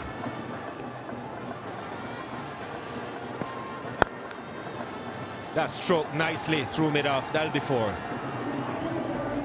It's a beautiful shot. Pitched well up, right in Chandapal's slot. Sometimes Chandapal's stance confuses bowlers. You know, it's very hard to see which line you have to bowl to him, and you think you can get away. He's a small man, doesn't seem to be able to hit it, but when he times it, you know, he hits it as well as anyone. It's been a problem right throughout, I thought, with these opening bowlers. They seem to be hitting a shorter length quite hard, but when they hit that fuller length, they seem to just float up to be in the hitting zone. Well, this could be tricky. Gets back in time.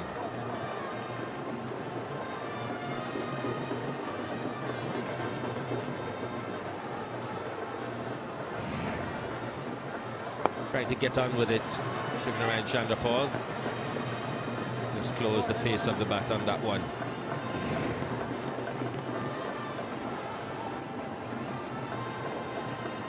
Not really known to be overly aggressive by nature, but as is times when he can score quite quickly.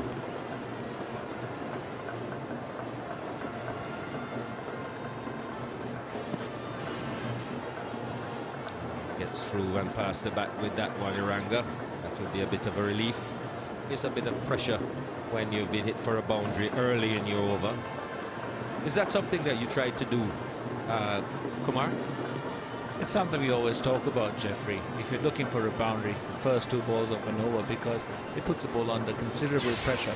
And after that first boundary, if you get it away, the bowler's only thinking of how do I not bowl another boundary ball. So he's bound to make another mistake. Is in the air and taken. Seemed to come off the inside half of the bat. Simple catch, just a lob to mid-wicket. I say something and the opposite happens, Jeffrey. First ball boundary, the bowler should have made a mistake, but no, it's a batsman who does it. And I think an important wicket at this stage. It was, you know, Chandapal was shaping up nicely, rotating strike, hitting a boundary. 23 for Shiv Chandapal, walking back, 129 for 5 over.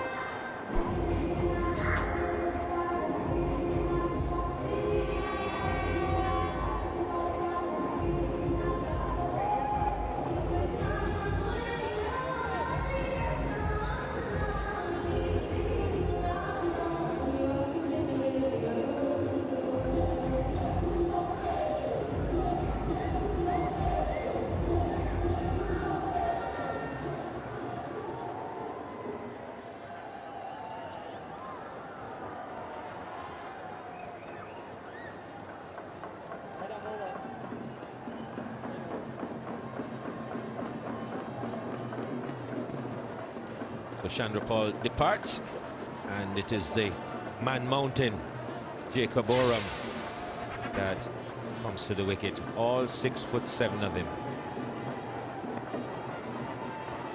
Plenty of experience there, 80 matches. Iranga gets a shot at him. Off the mark immediately. May think about 2 here. And get them in the end pretty comfortably. Angelo probably held on just a tad too long to that ball, and here we see Chandapal not really getting much bat on that. Thick inside edge. Easy catch for Angelo Mathis at short mid wicket. He really tried to hit that one hard rather than time it.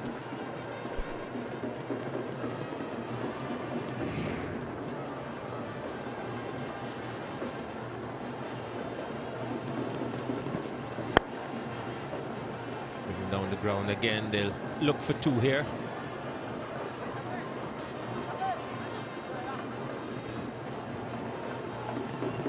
That gets a score up to 133 for 5. We've had 17.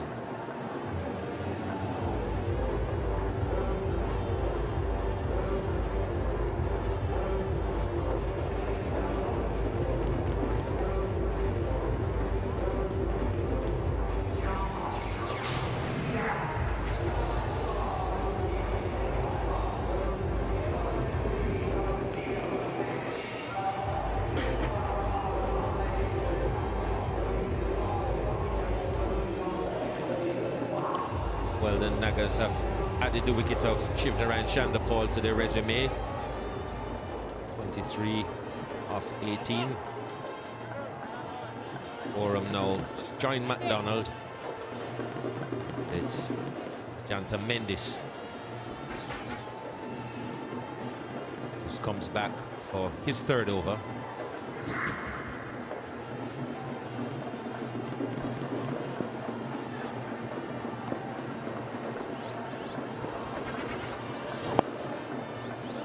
Worked off behind square for a single. It's a good time to bring Ajanta on. 2 new batsmen in. Hopefully try and get another wicket. A run of ball would probably get them just over 150, but I don't think that's going to be enough. The outfield's slightly damp. It'll be a bit difficult to grip the ball with the dew around. And the Nagenahira Nagas will fancy a chase of just under 160.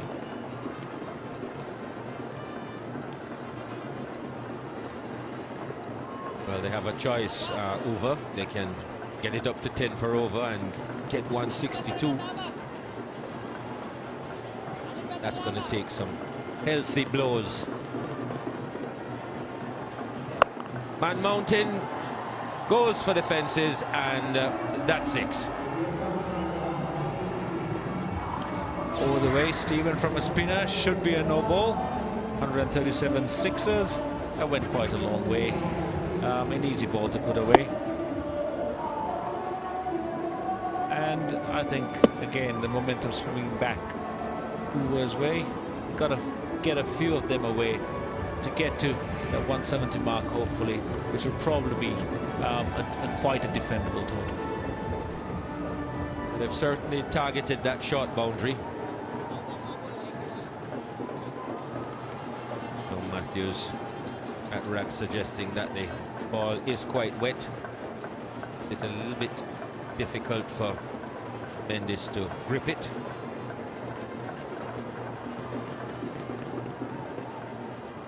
Whether it rains or not, we've seen that once we get into the night somewhat, there's a little bit of moisture around and the ball tends to get a bit greasy.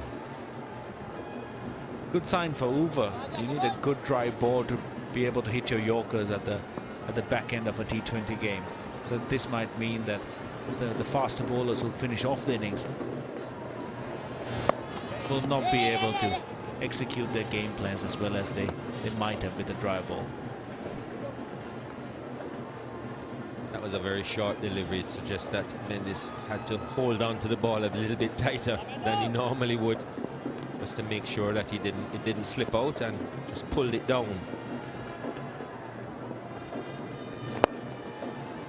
That's just clipped away. There's a man down at deep mid-wicket. Just a single. The red ball will also prevent Mendes from using all his variations, and he looks as if he's just sticking to his carom ball, trying to get through his over without making too many mistakes.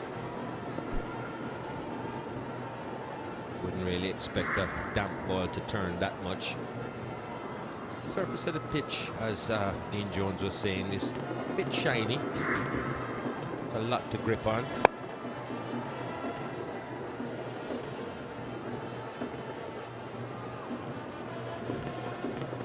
That would suggest for the batsman as well that the best place to hit it would be straight.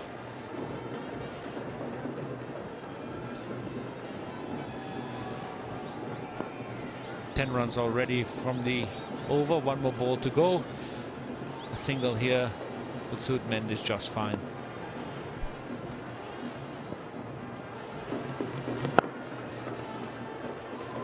Well, it's going to be more than that. Looks like it's going to be 2. Just cut off on the boundary. It's 2. 18 overs have been bowled. It's 145 for 5.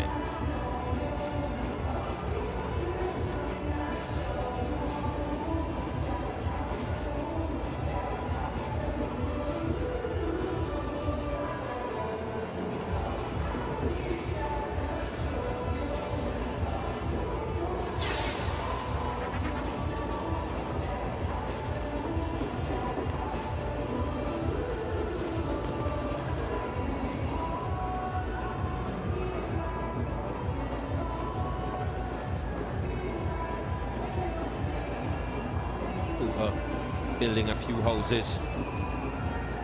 See when the wickets have fallen, things slowed up, especially the third and fourth wickets. But nevertheless, healthy run rate of over 8. Something that they can up in the next 2 overs. They get to a score of, I reckon maybe 160 is still very much on the cards, Kumar. I think slightly over 160, Jeffrey. They just need a couple of boundaries. Angelo Matthews coming on for his first over of the game. Very experienced bowler. And actually not his first over. It's his second one. 5 dots for 1 run. So I seem to have missed the first over of the game. He did bowl the first one, and noticed that he's been sort of holding on to his left side, sort of favouring his left side as if he'd done himself some kind of an injury. Maybe not really wanting to bowl. That's in the air, down to long off. Man is covering it. Has he taken it? No, he's dropped it. He looked as if he was struggling to get to the ball, but Angelo Matthews probably on the instructions to be a bit careful with his bowling. You know, the T20 World Cup coming along shortly. Oram not really timing it well, slicing the ball to long off, and very lucky that it was Imran Nazir. Almost a one-handed catch, but he was lucky it was Imran Nazir coming for that catch. You sort of expect this at the tail end of the innings. There's going to be some hitting. Think about 2. This is going to be tight, and I don't think he made it.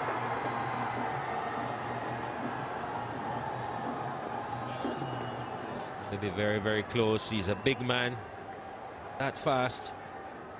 He's gone upstairs.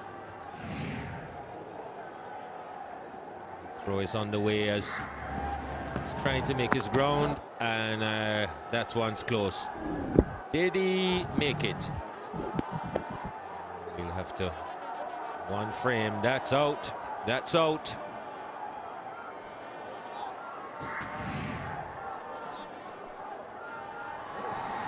There we see the decision. Out. Not by much, but enough. 148 for 6 as Nagenahira Nagas celebrate another wicket.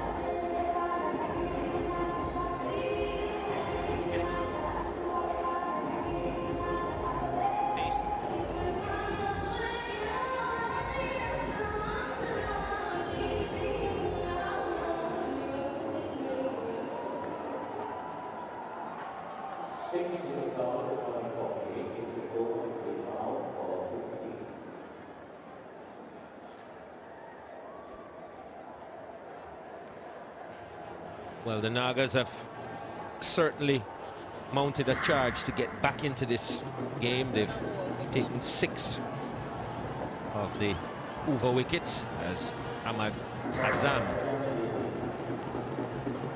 Pakistani all-rounder, comes to the wicket.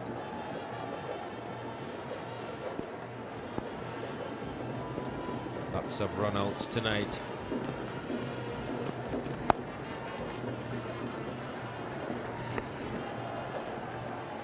Well run. It's nice to get off the mark with your first delivery. Here we see the run out again.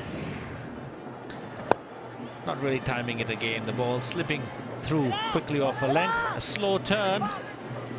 Not a great throw, but the wicketkeeper doing very well to bring the ball back to the stumps, and Oram just short. That's a good piece of work from the wicketkeeper. Had to pick it up on the half volley. Got into nice position. Didn't lose touch with the stumps.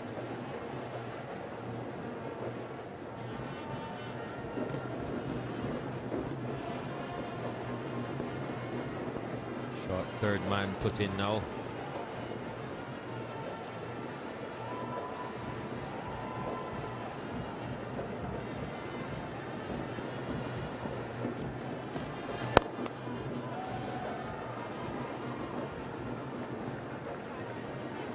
Good job by the Nagas to slow things down, and who have helped them again with another run out, I reckon.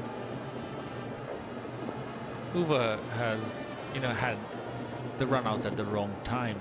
They've had great partnerships. Colombo was the first one to get run out. They had real momentum. They were looking at a really big total.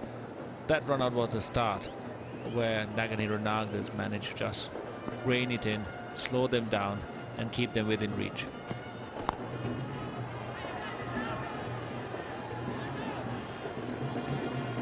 Only a single. Seen that shot played correctly very often, and one really wonders whether it's really worth a single. A lot of risk. There are some players who played really well. Mahala Javardhana is one of them, who can play that paddle shot both as a reverse paddle or the more, if I can say, orthodox paddle down to fine leg. 6 runs from the over so far. It's turning out to be a good one.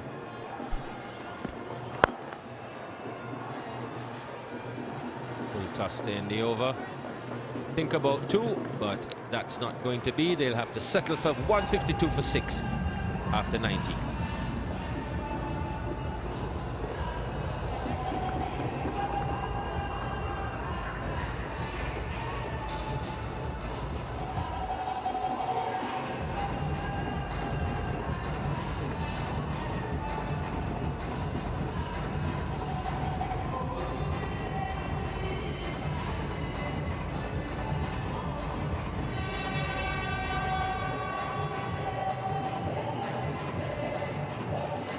Iranga being brought back to finish off the innings for the Nagenahira Nagas. Grandom has had really good figures. Unfortunately, he's not going to get his 4th one. And we still have a bit of batting to come. Sedanayak and Prasanna can also hit the ball. They'll be hoping for Iranga to finish the innings off on a high for the Nagas. And just drop kicks that into mid-wicket. McDonald. Hit the ball, but hasn't really seemed to be able to get it hold of anything thus far.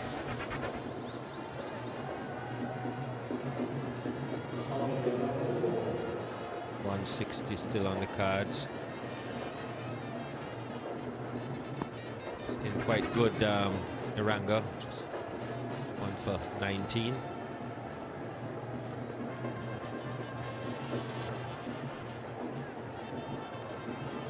His last over now. Iranga's bowled magnificently, and he's got good variation, bringing 3rd man up, probably a slow ball or a straight Yorker. It's a straight Yorker. You called it just right, Kumar. Straight at middle stump, and another wicket goes down. Great delivery, right on the money, dead straight. The seam bowled upright, and the best sound a fast bowler can hear, a ball hitting timber. Ahmad Azam walks back, out for 2, bowled Iranga, and over next at 153 for 7.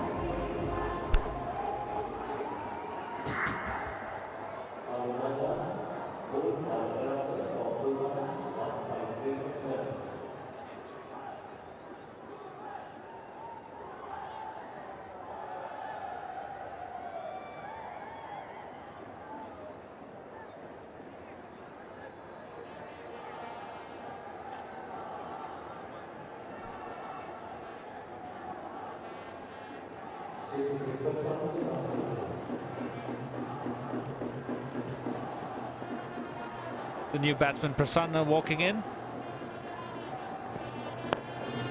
taking strike. That's a pretty good strike for his first ball. Grandom just manages to pull it back. Great piece of fielding to stop it, but the wet outfield, making it a bit difficult for him to hold on to the ball, and nearly, it ricochets off him for 4, but just pulls it back in inches from the boundary line.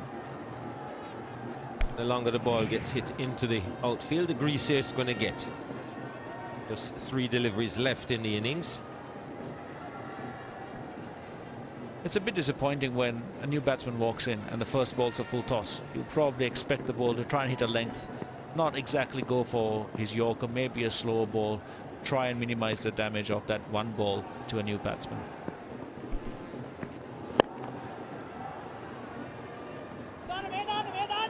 It looks difficult for Iranga to be able to grip. McDonald, full length dive, making it back for 2. It has been referred to the third umpire, so we'll have to wait and see whether McDonald has made it, but he looked pretty safe, Jeffrey. Didn't look to be moving with a whole lot of urgency, so I reckon he figured he was in, and our replay proves that he was. Sliding his bat in flat to the ground, that ensures that the blade stays on the ground. If you slide it in with the edge parallel to the ground, when your wrist hits the ground, the bat tends to flip up, and you find that batsman, even though the bat has slid in on the ground, at the last minute when the bails are taken off, they are judged out. So it's flat to the ground is the best way to slide your bat in if you're diving. It ensures that you will be safe.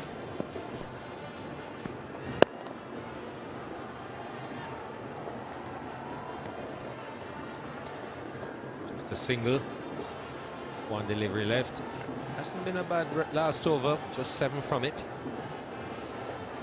Having said this, the last one ball could sail over the fence for 6. Yeah, we're spot on. We're right on the money here now, Kumar. You said 160. It's gettable. It's chaseable. And 159 for 7. All you need is a single.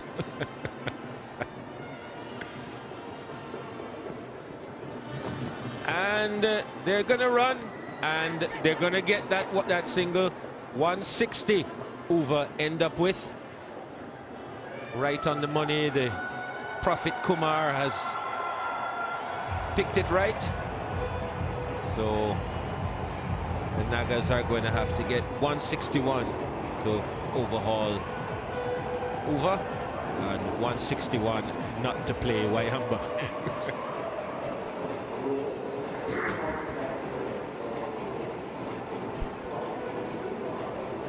Great effort by the Nagenahira Nagas to limit Uber next. Everyone talks about Wamba for getting Kandurata, but here we have the Uber next batting card. Munavira at the top scoring with 45. Kandambi chipping in with 33. Chandapal 23.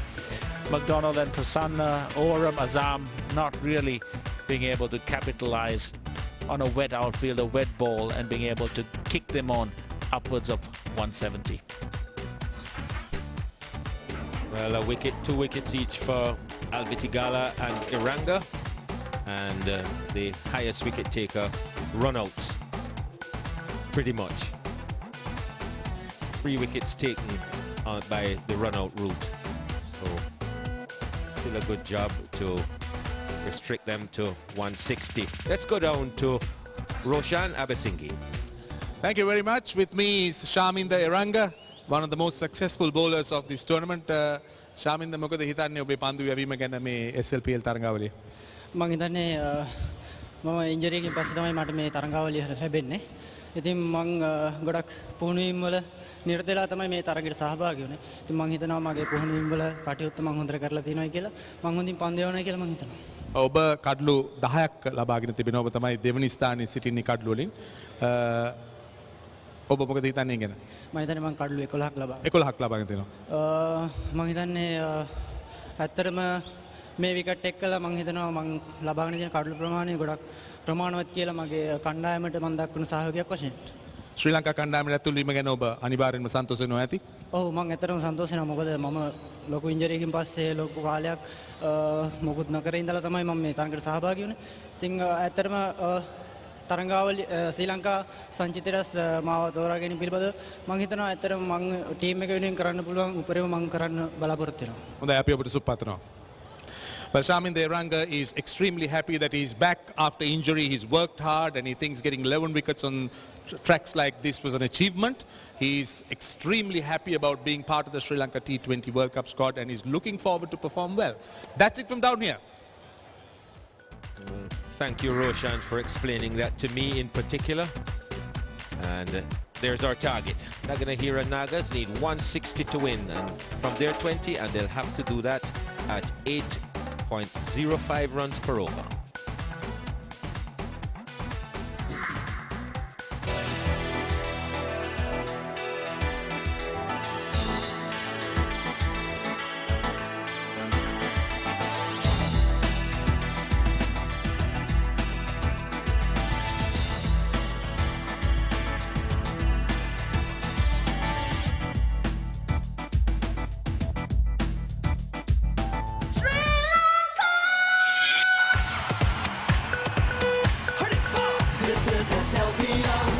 Mahindra, Sri Lanka Premier League.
Mahindra, Sri Lanka Premier League. Hello everyone, and let's have a look at the batting card. Over next won the toss, electing to bat, and some good starts there, Jeffrey Thompson, but they didn't really finish it off properly. 160 for 7, particularly Munavira and Kandambi. They should have got a lot more runs than they did. Yeah, run-outs, Dino, was the trouble with them. They just get a partnership started and a stupid run-out or something silly would happen, so it was hard to stabilise it. Otherwise, I think they would have got 175. But 160 will probably be pretty handy out there, I think. There's some of the highlights of the innings there. Some back bowling there, leg side to start with, it helped him along his way. Good pitch, it really was, wasn't it? You see his sheen on it. He can hit through the ball here and like that and just carve it away over backward point. And when you see pitches like this, it really worries the living daylights out of the bowlers. Mind you, that doesn't. Front edge like that, and that's easy money. And it was a no ball. Yeah, that was the one that we thought was going to be another wicket, and so did the Nuggets, but it wasn't to be, no ball. And then this is the start of the run-out mix-ups. They were absolute. They weren't even close. They were stupid run-outs. Yeah, the running between wickets is a major problem for me because it's a nice shot there, but it's a skill. And not really looked at by many coaches and captains. But by gee, can really change the momentum of the match. And some wonderful shots like this. So we got all these wonderful shots, but he dropped it. The fielding's been poor right throughout, but gee, poor. Probably the shot of the tournament for me. But poor running's really cost a lot of teams. Yeah, poor fielding, but they did miss a couple of catches out there, the Nuggets, and that might come back to bite them as well. Look at this for a run out. Have a go at that. They're both at the one end. The guy that was supposed to run, it wasn't his call, should have ran, and it was just a joke really when you watch that at first class cricket. And nice bit of innovation. That was Shantapal, wasn't it?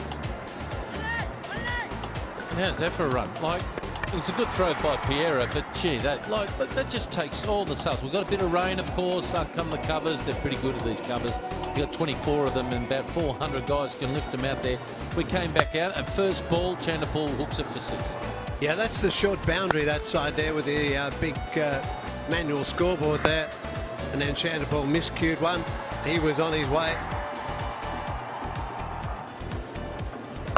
And then the full toss, thank you very much. Short boundary, and that cleared it by a mile. And Imran Nazir had this and dropped it out. I was really worried about he almost did a knee there doing that. But here's another run out. Just have a look at this, and he just took for ages for the big unit to start to wind up, and he got run out by, well, by just an inch or so. So that's the last ride's been given by Eranga, who's starting to impress, Jeffrey. Yeah, no, he's bowled pretty well, Eranga, right the way throughout. There's the target there, 161 to win. We'll be back shortly.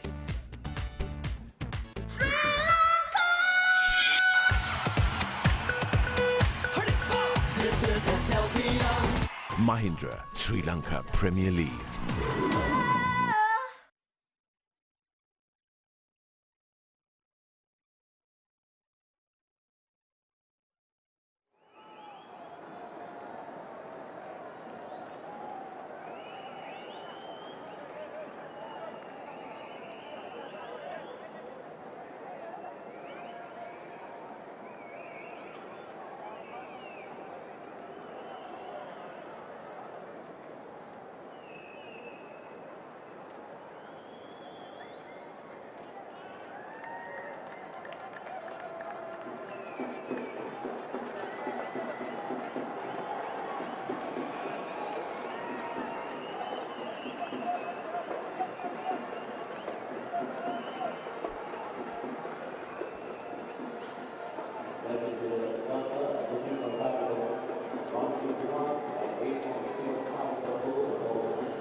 Well, welcome back here in the Nagas. They're just about to commence their start there, and of course the never-ending problem in the subcontinent. People keep walking beyond the bowler's arm.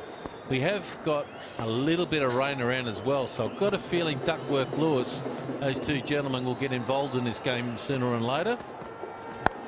Jacob Borum, who can bowl very good spells with a new ball, looks a little bit proppy when he came in and bowled that.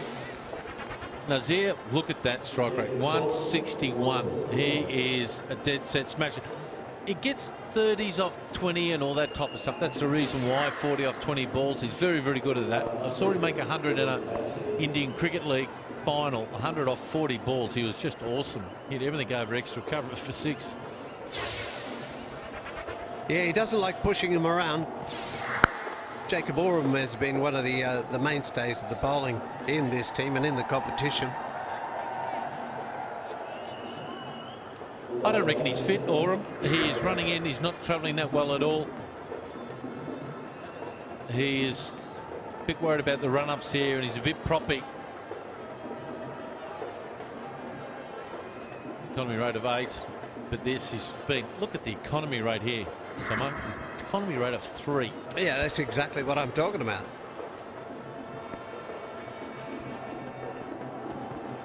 Down the ground, hooks it away, and that'll be 4. That will be 4. That's the start they want, because they've got to make sure to get a game in. They've got to have 5 overs in this match, and if they haven't lost a wicket and they're 32 runs, they'll win this game, Tomo. So not many. So what is it? 32 off 5 they need in case of rain. That's the way it works. Well, Imran Nazir is the one to do it, isn't he? Like you just said, this is his normal game. He just loves hitting the ball. He doesn't block too many. He just goes for the biggies. Now the slip comes out. And for the first time really in this Mahindra Sri Lanka Premier League, Jacob Borum is under a bit of stress. The batsman is ready to go after him. Oh, swing and a miss. He doesn't look that fit to me, Jacob Borum. I tell you, that ball then, Dino, it just sort of swung a bit of an outie. It didn't go over the stumps by much, but it carried through to the keeper good. Maybe the pitch just got a little bit of grease on it, a bit of water. Watch the way it carries through. Look at that, it swung. One of the rare ones where the ball stopped spinning. It just hit the pitch and it didn't spin at all. It just sort of held itself right through to the keeper. Quite rare. Just getting a bit of shape. Oh, little deflection. It could be out. Oh, no, he'd be disappointing with that. It's a deflection off Jay Sundara, off his foot. He's kicked it straight. He's laughing. He's kicked it straight to the fieldsman. Yeah, I wonder what happened there. It was his own batter nearly caused his demise there. Watch this. Goes back up the pitch, off the foot. Oh, dear. What about if he kicked it onto the stumps? Well, he wouldn't have been out, would he? No, I know. I think they would have been confused. Monavera, that would have been out. That would have been the weirdest run out I've ever seen. It would have been out. And God love him, Imran Nazir thought it was quite funny. But Monavera was a bit disappointed. Sundara, strike rate quite poor for this level, but we'll cut him some slack. He's just starting to get into it, batting in different positions. Now he gets the opportunity to open the batting. Oh, good concentration by Oram to the left-hander. End of the over. It's 5 without loss.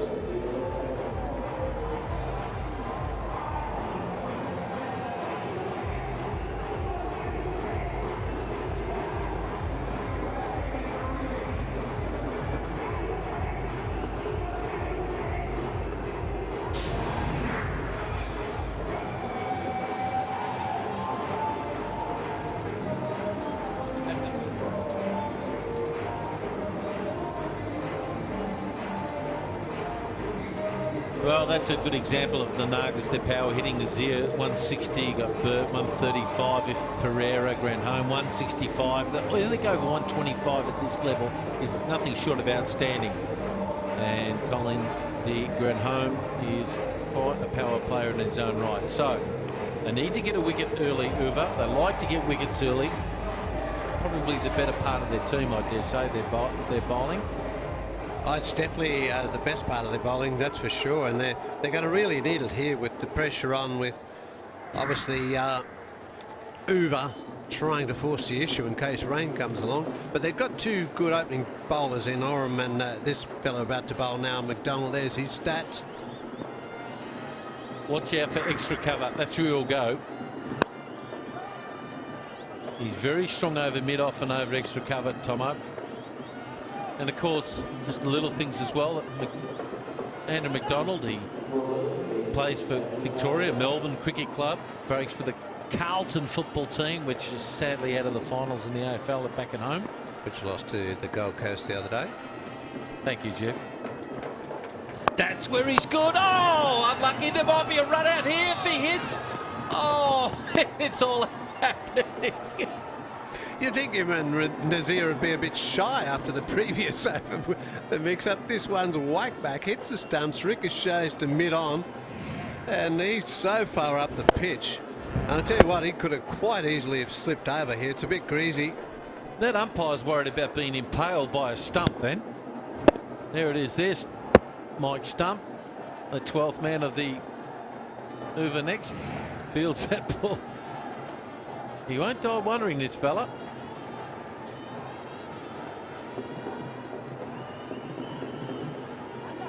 Now we're getting the helmet to come out for the keeper now to stop the batsman from charging down the pitch.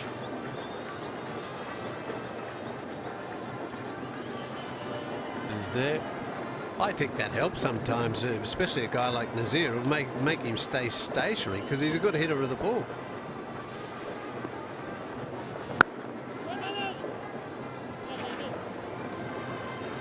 Ball's just nipping around a little bit, just a little bit of swing.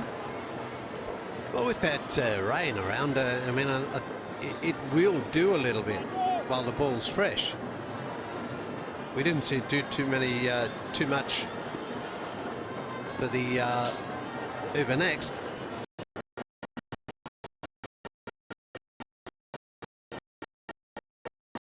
Sorry, for the Nagas, I mean. Oh, that Stump nearly fielded it again. He'll get 4 for it. It's the slap shot. It's more like a tennis shot, that one, isn't it? He just cocks his wrists, and it's almost cross-bat sort of thing, slap back past the bowler. It's not a bad delivery there from McDonald, probably just a touch short, that's all, but there's the slap shot I'm talking about.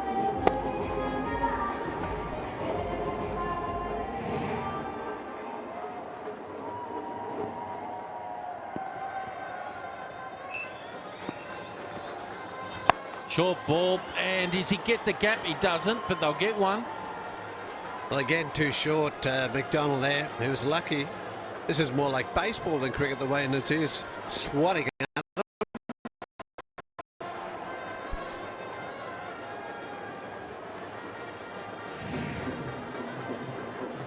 He's got a lot of bottom hand on that bat, hasn't he?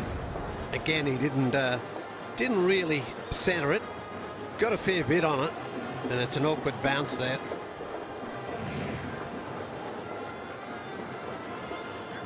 Joe Sundar has only faced one ball here, so Nazir has hogged a bit of the strike. Not a bad start for the Nagas. Another single. So only 6 runs off that over. It's 11 without loss.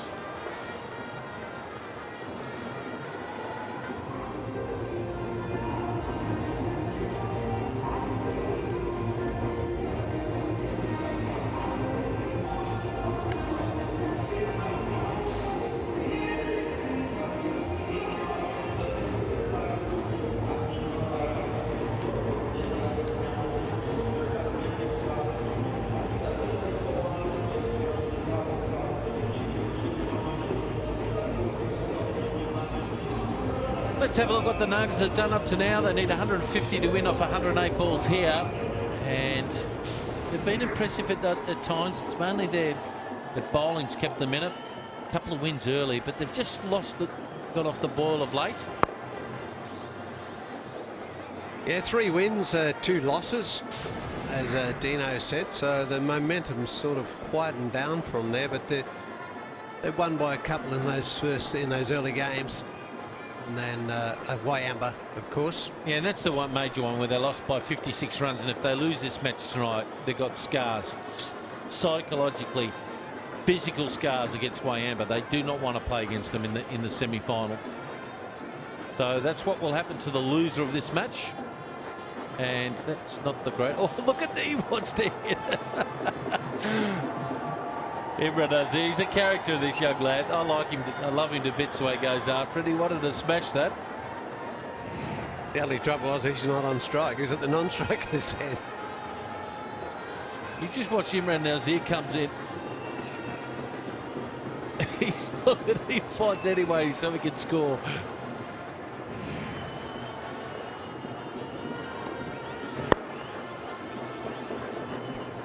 He's just getting a little movement, Jacob Oram, and that's causing him to miscue the ball. He's just running the odd one away, cutting it back in. Just a little bit of drift.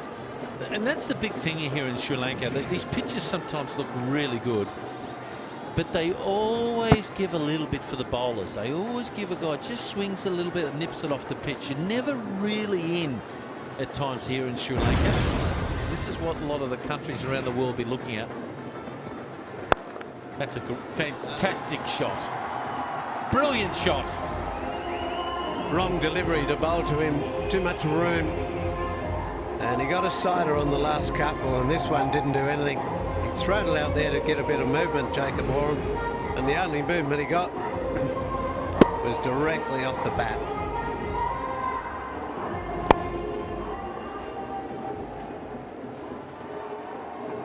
Exactly the shot that he needed to get his innings flowing.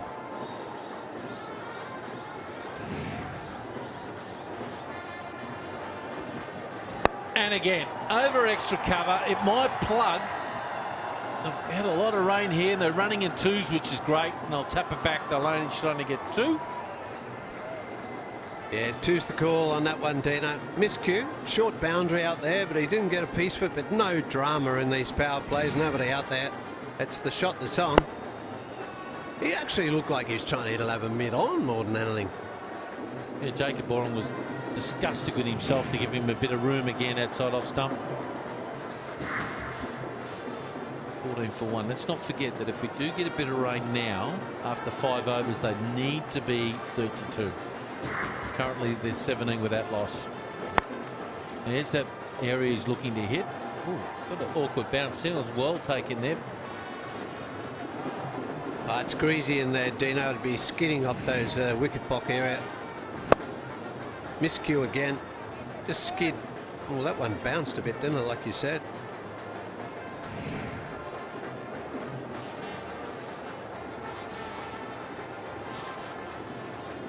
Looking for cow corner for me.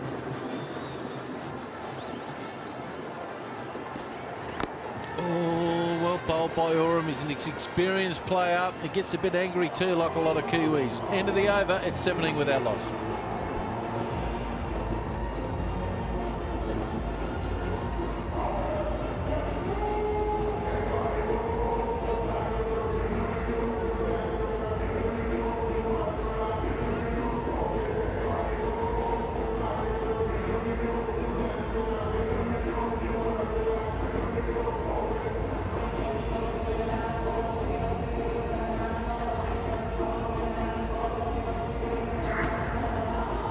Magnificent pitches here from Spider Cam. As you can see, the batsman can hit the ball into the sides of the pitch here where it's nice and hard and the ball just takes off, and that makes the ball travel quicker to the boundaries. Where in previous games we've had on the side of the pitch there, it's been nice and soft and the ball will blancmange off once it's hit in there. So very, very hard on the side of the pitch there. Some wonderful views there as Spider Cam there. And now there's Senanayake. Yeah, up-break bowler, Senanayake, Kataramaran. And, well, hey, look at his economy rate. He's been handy, real handy. I'll be interested to see. It's going to be difficult for a guy like him with the greasy ball. If they get it a couple of times in the outfield, it'll make it very hard for him to control it. Well, Imran Nazir won't die wondering, let me tell you. He will go after him straight away. He'll be looking to launch him down. The two fieldsmen out deep are mid-wicket and mid-on. So here we go, around the wicket. Oh, he's struggling to grip the ball, and now that's in the back of his mind. Imran Nazir saying, I'll go him now. Already first ball. That's without getting whacked out in the outfield. That's what I'm talking about. It's new, it's greasy, it's tricky.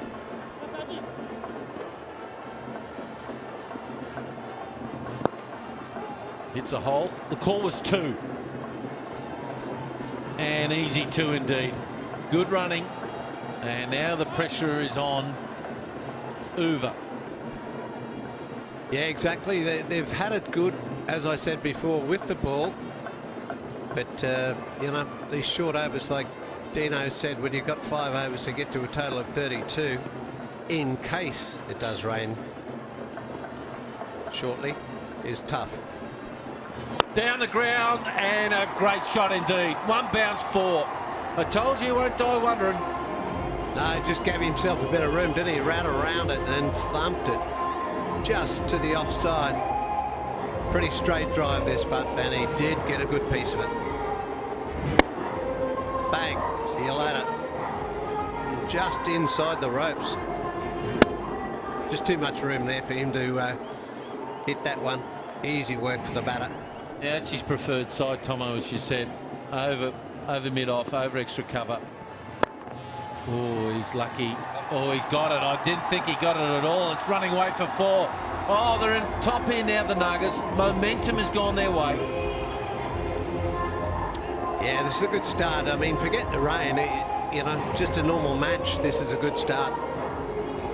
Good confidence boost for him.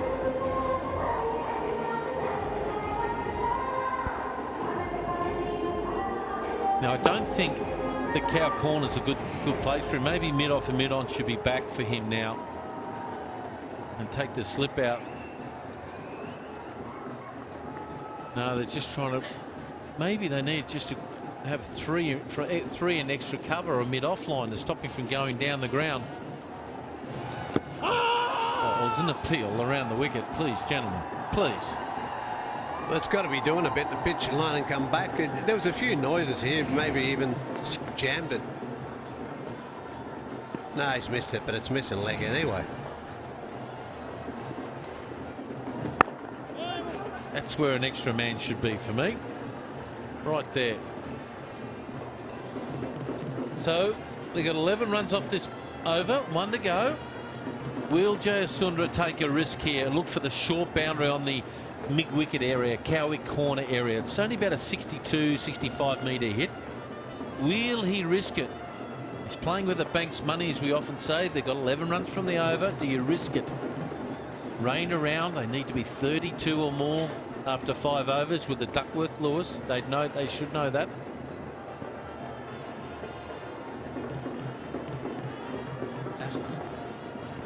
Oh, he went for it, and he'll only get 1. So 12 runs from the over, 29 without loss.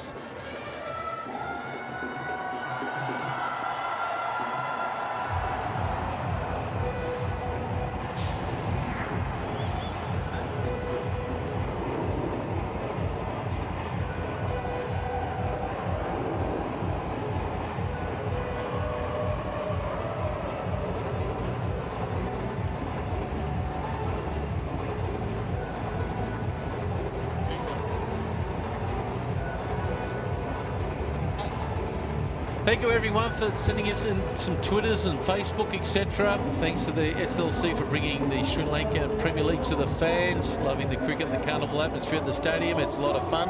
Facebook, I'm watching the Sri Lanka Premier League from India. I'm glad you're enjoying up. Thumbs up. Well done. And Tanika Chanda, kudos to the Sri Lanka Premier League for giving the opportunity for young cricketers to share the dressing rooms and work with international legends of the game. So keep sending your Twitter in, your Facebook in, of course, there.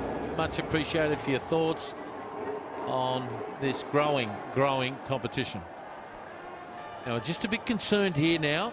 We've got 1 more over, and at this stage, with 1 more over, with rain around, because the covers, the starting might come out, they need to be, the Nagas, 32.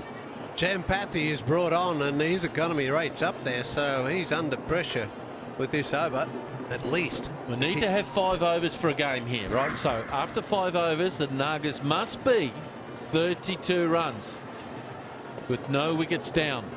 They lose a wicket, they need to have 36 runs. Pulls it away. They look for 2. Oh, there's only 1. Oh, there could be a line ball here. You don't... Very hard to see if there's any big rain coming here. They don't have any satellite computers to work it out. That's all dictated by the barometers here. And I tell you what, the ground staff are holding covers outside of the ground, so they know something that we can't see, maybe. There they are. That's one side of the ground. Directly opposite is another lot over there, and either end of the pitch as well. So maybe there is something happening. They need to have 5 overs to say it's a match or not here, right? So we've only got 4 now. And they still need a couple of more runs. Duckworth Lewis is around. Oh, he likes it there. Well stopped. Oh, no.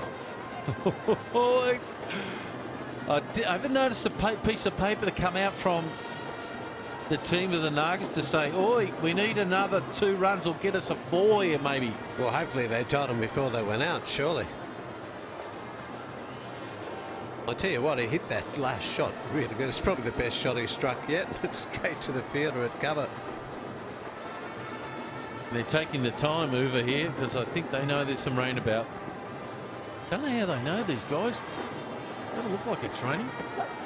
Oh, well bowled, he moved. Oh, he's given it as a wide. I think that's wrong. I think that's wrong. Well, I'd like to see this on replay. It didn't look too bad out the window. No, you can't. I mean, it looks like it afterwards, but where it actually hits now, no way that's a wide. That's inside the lines there, and he's backed away. That's ridiculous. That could be the difference of a match here, because now they're 31. They need to have 32 at the end of this over with no wickets down for them to win this match if it rains. In the air, and that's 6. Oh, you don't have to worry about that, folks. Gone.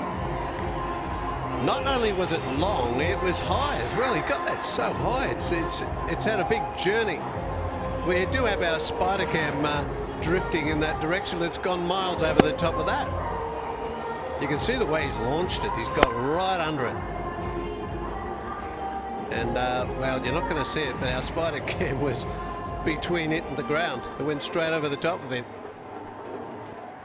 He's a bit worried about it, spider cam now. He's backed off. He's about 70 metres away now. He's a bit worried about Mr. Nazir. Oh, well bowled. Really good delivery. Even if they lost a wicket now, they're still in front.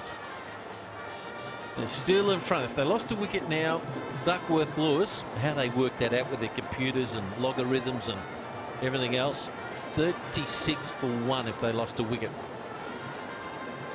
Imagine how they did that. It was over a few bottles of wine that they worked out the theory of Duckworth-Lewis, Jeff? Oh, no idea, Dino. I've never tried. Has anyone tried to ask him? Well, it's got to be reviewed for T20 cricket. I don't think it's quite fair for teams in T20 cricket, but it's about the best we've got. Unless someone can come up with something better, quite willing to listen. Magnificent bowling there. He knows he's under the pump here, and he's just bowling it right in the block hole. Well done. Yeah, he knows Nazir's trying to give himself a little room. It was all about length. He did get the room, but the Yorker value of this ball, he just couldn't hit it.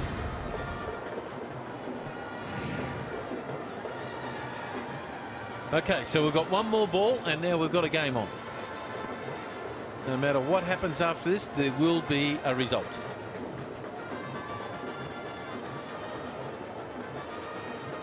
And if he bowls it in the slot, I dare say it'll go for 6.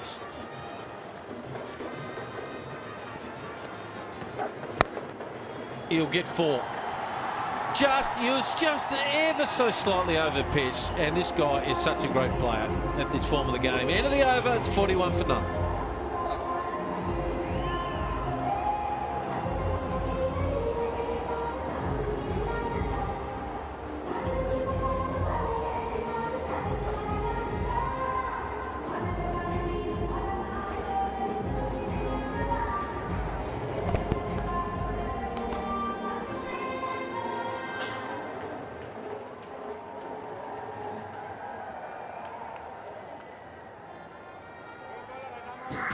Welcome back here. 5 overs gone. Rain around. And to take you through the next 5 overs, there's 2 greats for Sri Lankan cricket, Russell Arnold and Kumar Sangakkara.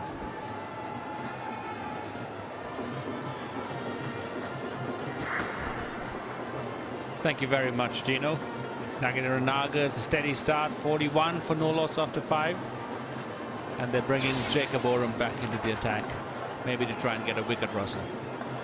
Yeah, that's what they need, because with the rain around, we might have a shorter game. And he picks one straight away, because only a wicket will bring them back into the game if the Duckworth-Lewis system comes into play. And Jacob Oram delivers a peach of a delivery. That's a great line and a great length, especially to a left-hander. Pitching on the stumps, moving away. Udarajai Sundara playing across the line and getting a faint edge. Well taken by stand-in part-time wicketkeeper Kultaranga. Dara Jayasundara walking back for 9, and Nagenahira Nagas are 41 for 1.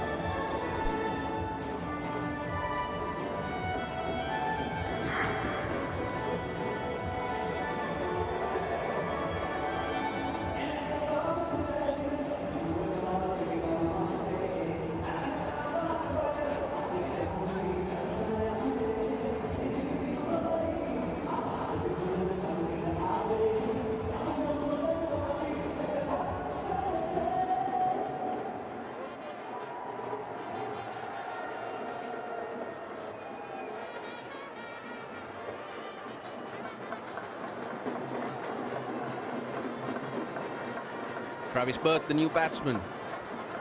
Not an easy time to come in because not only is the chase on with the rain around, don't know exactly how long you might play, whether you'll end up playing till the end. And he's there because Dara Jayasundara, look at that bat. Already turned towards square leg. And when you're playing that shot, to pick up an edge behind the stumps is never easy. You're right, Russell. Travis Burt, 59 games for 1,244 runs. Great strike rate.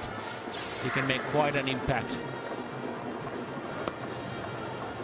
Another great delivery, almost a repeat of the first, but he played it a lot better than Jayasundara. It's the experience. He's played at much higher levels throughout his career, and he manages to get a very thick edge down the third man for 1. I think Udara Jayasundara, the more he plays, the more experience he gets. He's a very talented young player. We'll learn that more often than not in any format of the game. Play the ball on its merit. Give yourself a chance to really hit the ball with the full face of the bat. It's tough outside there for even the bowlers as well as the fielders because it's quite soggy. That ball will be wet, so you might not be able to use it as well as you would like to. It's all about hanging in there.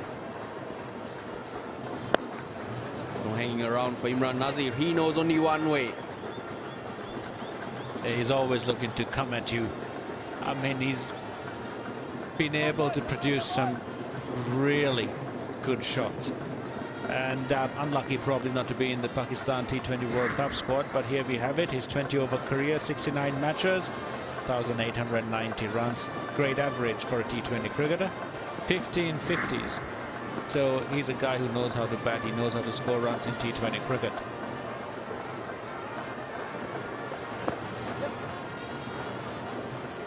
He's been around for quite a while. Made his debut for Pakistan against Sri Lanka actually at Lahore long years ago, around 1999 I believe, and scored 66 in his debut innings. Again, he was bashing it around, but that was in Test cricket. He's again one of those players who really hasn't lived up to expectations. There was a lot more expected. He was picked as a youngster at that stage.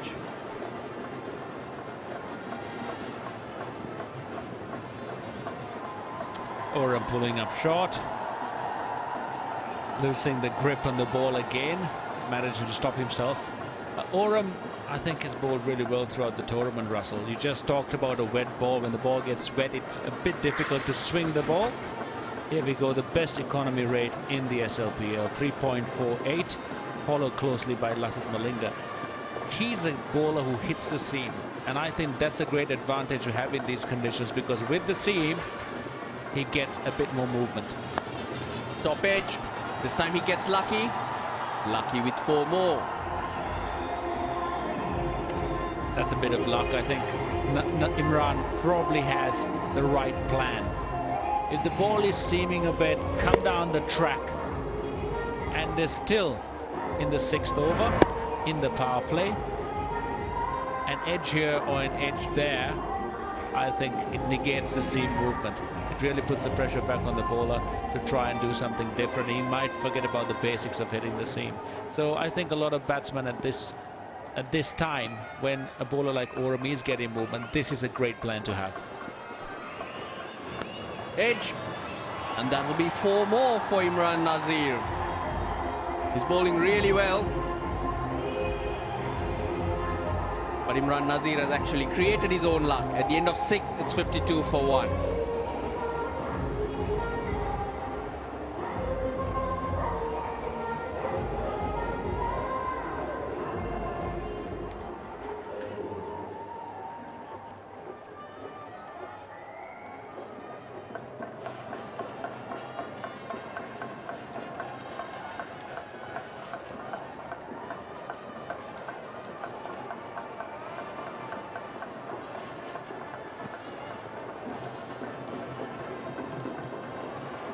Well, change of bowling. It's going to be Hamad Azam.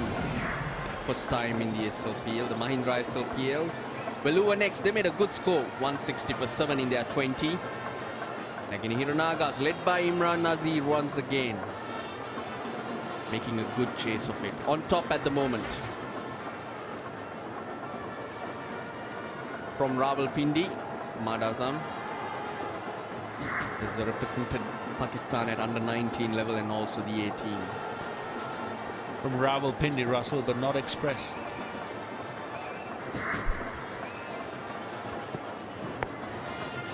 Yeah, leg buys, that'll run away. 4 more leg buys, not a great start. But Mandy's around that boundary line, maybe she'll throw that ball back. Thanks very much, Russell. I'm here with Mr. Pulanavita, the curator of this pitch. You know, we saw a short but a very heavy shower. How is that likely to help change the condition? Actually, our proper season should be December to end of March. Now these matches comes on our monsoon time, so we are really geared for it, and we have about 25 to 30 covers to be put, and we employed 100 workers, and we are really trained them, and we could cover the whole ground in about 20 minutes time. But if there's a heavy rain, it will take about 45 minutes to clear it. Other than that, we can clear the grounds in about 25 minutes. Like you said, unlike other parts of the world, not just the wicket, but you cover the entire ground. How long does it take, you know, to make sure that the outfield is not as soggy? Like we can see, it's not very soggy as compared to other parts of the ground. Actually, we come and pour the water outside the boundaries. Outside the boundaries is a little soggy, but the whole ground is quite dry. And today you could see even the last match, straight away, as soon as we opened the covers, the umpires came and started the match. Thanks very much for speaking to us. What you're saying is the rain is not really a worry. We are not bothered because we are geared for it. We have employed 100 laborers, and our board has spent a lot of money getting these covers, and we covered the whole ground so that we could start the match in 20 minutes time. Thank you very much for speaking to us and giving us that clarity. So rain is not a problem. We must carry on. Back to you guys. Thanks, Mandira. And if you do help him out too, maybe we can save another 2-3 minutes. Well, it's been a good over so far. The first ball going for a boundary, but he's pulled it back. Hamad Azam. Travis Bird taking his time, having a good sighter. He's a very explosive batsman, Arnie. So I think the start has afforded him the luxury of being able to watch how the ball behaves on the surface, assess the wicket and the conditions, and then really try and dominate. He's mixing the balls well, varying the pace. Lots of slower balls from Hamad Azam. If I remember right, he played against us in the recent Asia Cup, and he bowled quite well on those slow wickets.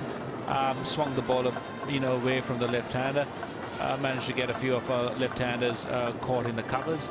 So he's a useful cricketer, but probably his first time in this atmosphere.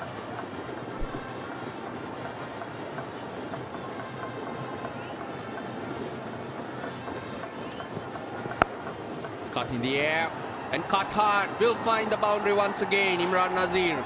He's on fire. At the end of 7, it's 61 for 1.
100 runs required by the Nagenahira Nagas. They got off to a good start. Still a lot of work to do, Kumar. A lot of work to be done, yes, Russell. First ball, last ball. We have the match summary here. Over next. You know, you see everyone getting starts, no one getting a big score. Nagenahira Nagas well set with Nazir on 44.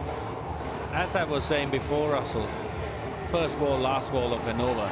Get in, get out safe. If you're a bowler, the bowling coach must be tearing his heart out. This is the mantra that bowling coaches and captains keep repeating to fast bowlers. Set the tone with the first ball, finish off on a high with your last one. Both these deliveries in Hamad Azam's over have gone for 4. Well, bowling change. It's Satitha Senanayaka into the attack. Bowling around the wicket to the left-hander. Still a long way to go. What over next must remember is they need to hang in there a wicket or two, or even a tight over will change the game once again. It's amazing how quickly T20 cricket can change the complexion of the game and just keep going from one end to the other. It's all about momentum. It's all about the changing of momentum from side to side, Russell. And when you have a bowler like Sachitra who's been bowling very well throughout the tournament, this is an opportunity for Uber to try and get a wicket. If they get Nazir, they feel that they've just broken the game open. He's very watchful, but that won't be too many deliveries. He's not that type of player. He did get out 3 times to Kaushal Lukarach in 1 over, I think. Missed twice and then then hold out. So it'll be interesting how he treats Senanayaka. Well, he's got him this time. He went down the pitch. It was quite predictable what Imran Nazir would do. Senanayaka firing it down the leg side. Senanayaka has that ability to hold the ball and see what the batsman's doing before delivering. Here we see it. Coming in, firing it, and a great bit of stumping from a part-time wicket-keeper. Full-time wicket-keeper would have been proud of that, Russell. So you're proud of that, or are you nervous? I would have been proud of that if I had managed it, but I'm not sure. But I would have Imran Nazir out for 44, 6-3 for 2 Nagas.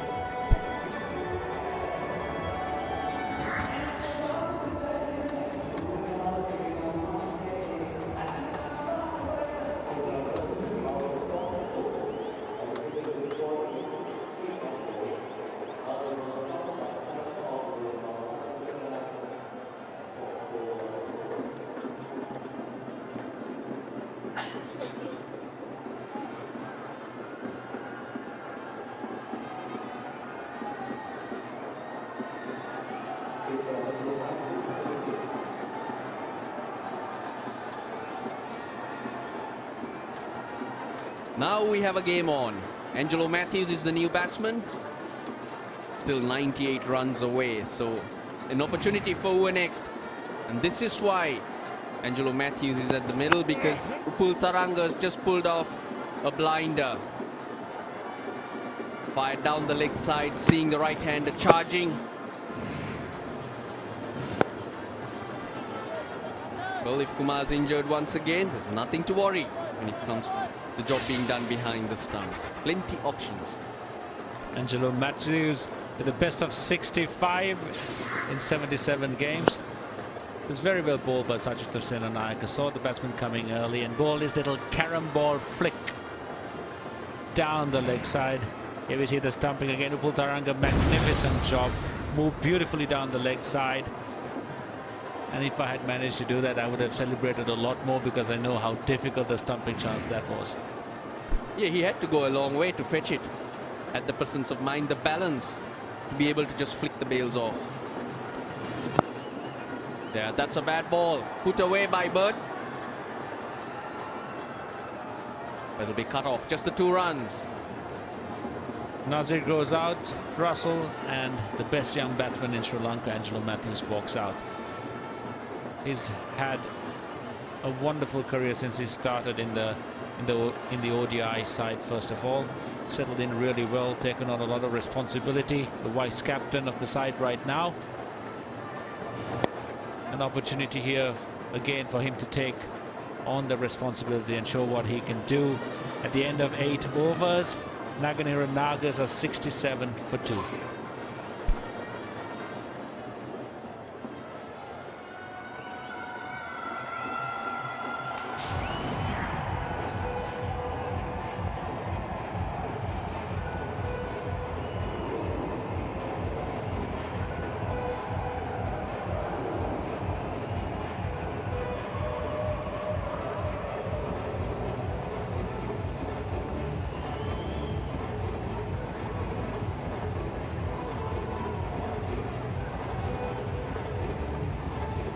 Denim, young player of the tournament. The contenders so far: Kitruan Vitanage, Akila Dhananjaya and Dilshan Monavira. Exciting prospects for Sri Lanka in the future. The Denim award, of course, goes out to young Sri Lankan cricketers. And that's the award for the Mahindra man of the tournament, the Mahindra XUV 500.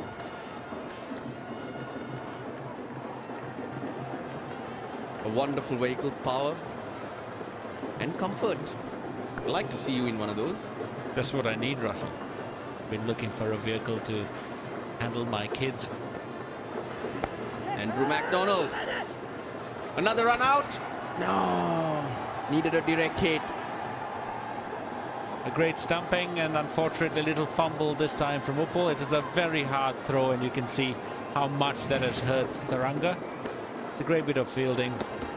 They would have had him if Tharanga managed to collect the ball, but unfortunately the excitement, the heat of the moment make him rush and missing a crucial run out. And he's done some damage to his fingers. He's more keen on taking the bails off than watching that ball into his gloves. He's taking it at the end of his fingers and feeling the pinch. Now Travis Burt was quite a way down. The finger for a wicket keeper, the most important tools of the trade. It's not pleasant when you get hit there. And you can see it's very easy to dislocate or fracture a finger. We have Jeffrey Dujon up here in the commentary box, Russell. You would have seen his fingers. They're not pleasant to see. Pretty crooked. I was wondering why.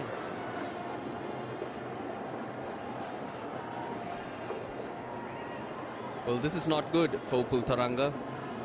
Not only was that an opportunity to pick up another wicket and really put the Nagas under pressure, it's done a bit of damage. Looks like a dislocation. The physio will try and slip it back in. I remember I dislocated my ring finger on the right hand, keeping up to Kulasekara, and it was not pleasant. But if it's just a dislocation without a fracture, it's pretty easy to slip it back into place, and Tharanga will probably be able to manage the pain and continue keeping. Well, he seems all right. He will be uncomfortable, but he's not showing too much discomfort. A lot of tape on those fingers. Yes, Russell, I tape all 10 of mine, making sure that I have the support, and if I do get hit in instances like this, that the fingers are supported well enough that they don't dislocate or hyperextend. And how easy was it to make a basic error there, Uppal Tharanga, taking the eyes off the ball? Well, it's not that hard, Russell, really, because even in especially in tense situations, I remember I've made that same mistake quite a few times. It's really easy to forget the basics. You need to keep telling yourself at training, watch the ball, catch the ball before you think of breaking the stumps, whether it's a run out or a stumping. But the heat of the moment, the adrenaline, you're in the game, you want that wicket, you want to be quick when you take the bails off. And sometimes that little bit of over-enthusiasm, ends up in you making a mistake. So it's happened to all wicket keepers. We've embarrassed ourselves more often than most fielders probably, and that's the way life is. So those are mistakes made by fielders, by batsmen. Sometimes when they're out of form, they're all focusing so much on technique, but not watching that ball as closely as they should. Generally the mistakes are as simple as that. Well, a decision seems to have been made. Kultaranga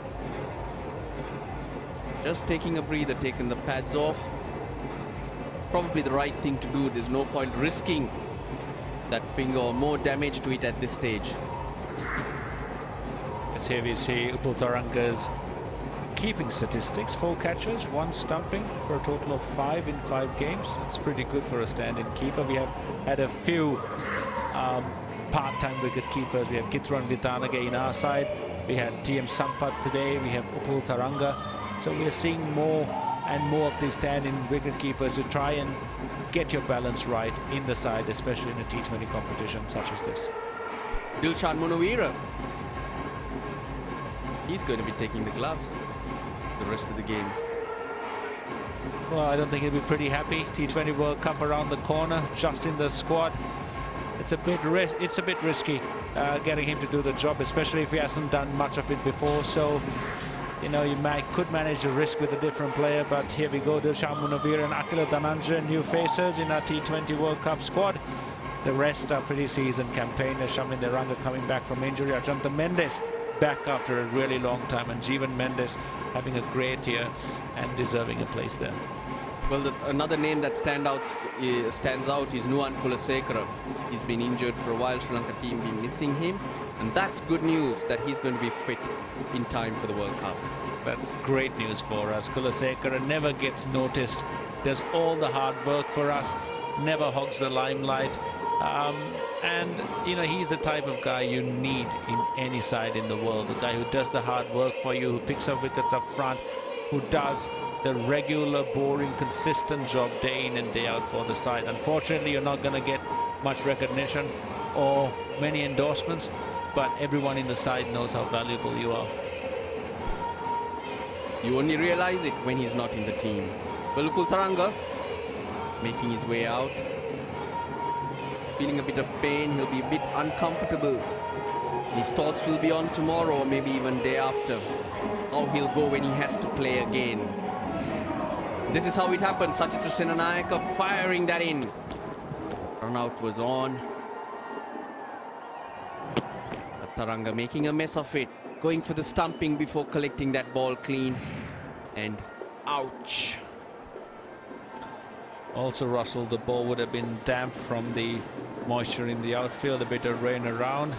It makes it that much more important to watch the ball. Dilshan Munawira taking his place behind the stumps. It'd be interesting to see how he goes, and if he goes well, we have Chandimal and Munawira and Dilshan to take up wicket-keeping duties in a World Cup squad if things go wrong. Yeah, Munawira, the son of a cricketer. His father also a first-class cricketer here in Sri Lanka, Sudath Munawira. Shot. That's missed out. That should have been put away. Great stop by Sachitra Senanayaka. He's brilliant in that point cover region. They're pretty short. McDonough would be disappointed, but Travis Bird even more so that he couldn't put it away for a boundary. Straight to him. Foot either side of him would have seen that race away for a boundary. Required rate now above 8.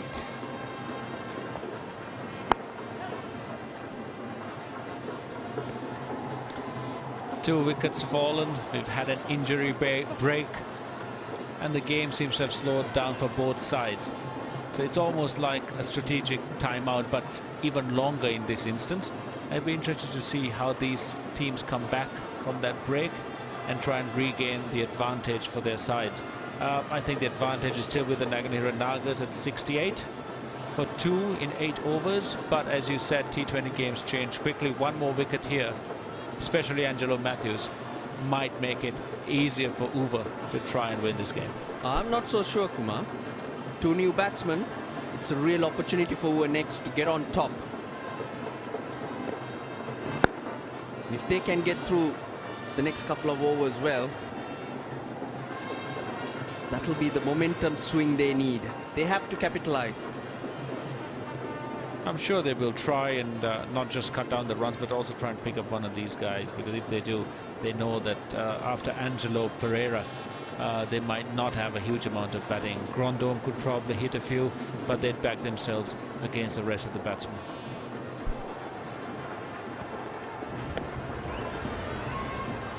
That favoured third man area being used once again. But over next wouldn't mind this.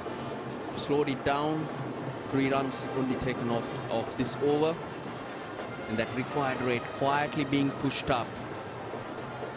It's important that even when you're building a partnership after the loss of a few wickets, that you're still positive, that you're still going at the ball and hitting it down hard to gaps, especially to the sweepers. Well, he's happy to concede another single. So just 4 runs off the 9th over. It's 71 for 2.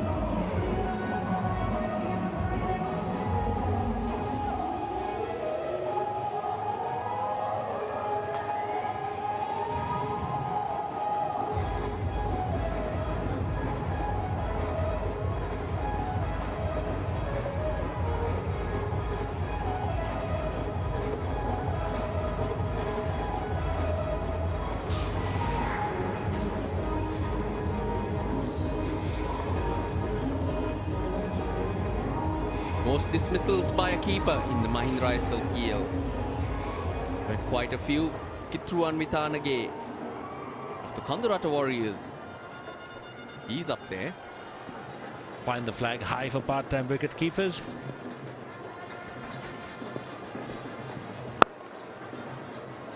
Oh, well fielded there by Jayampati. That was hit hard.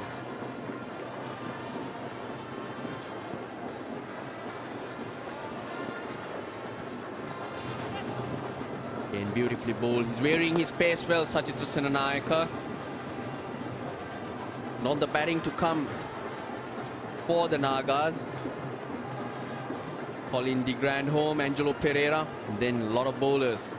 T.N. Sampath in for the first time. That's the brother of Tilakratna Dilshan. He can bat a bit. Ajantha Mendis, Eranga, Randeep and Elvi Tigala. It's a definite opportunity for over next. I think the game breaker would be Sachitra Senanayaka if he can bowl a good over here and try and pick up a wicket. Again, well flighted, very slow through there. That's the beauty of Sachitra's bowling. He's not afraid to give the ball air and vary his pace. He invites batsmen to try and attack him, and then he has this carom ball flick that he can bowl and kind of a top spinner that will slide away from a right-hander. So he's unorthodox in a way, but still a very effective bowler. Now spinners have been dominating T20 cricket. When T20 cricket started, we thought the spinners will go out of the game. But actually, they're the ones who are controlling it. And they have also become braver than what they were. The spinners coming and firing it in, just slides onto the bat, they're taken apart. But when they use that loop and variation in pace, they become a handful. A quick single. We've seen that happen all over the world. Batsmen around the world have also become better at playing spin, especially the countries that were traditionally thought to be weak against spin have improved quite a lot. And so that's put pressure on the spinners to try and improve. And they've done it the old-fashioned way by tweaking their flight, by managing their turn and actually trying to buy their wickets. And that is the end of the 10th over. The Nagas are 75 for 2.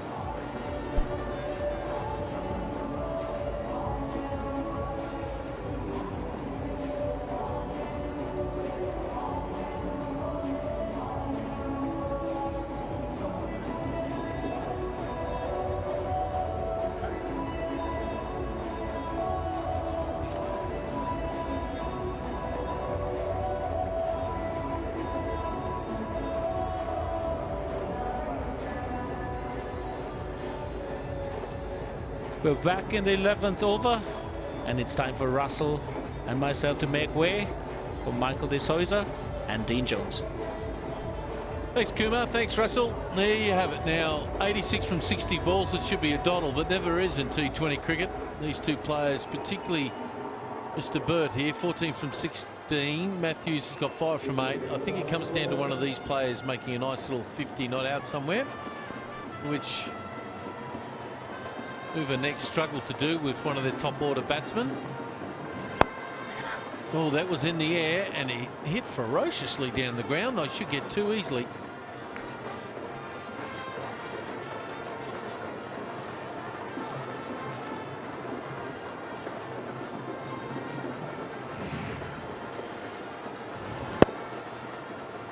Just not tall enough.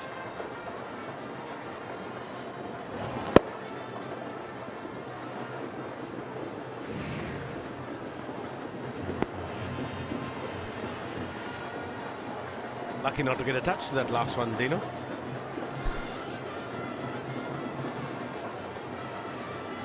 Couple of dot balls here. Be required for movement. Just a bit of pressure on these two. 84 for 58. Pretty reasonably easily to get on this deck. I think has enjoyed a little bit of water on it. Now he just gives himself a hint of room for 1.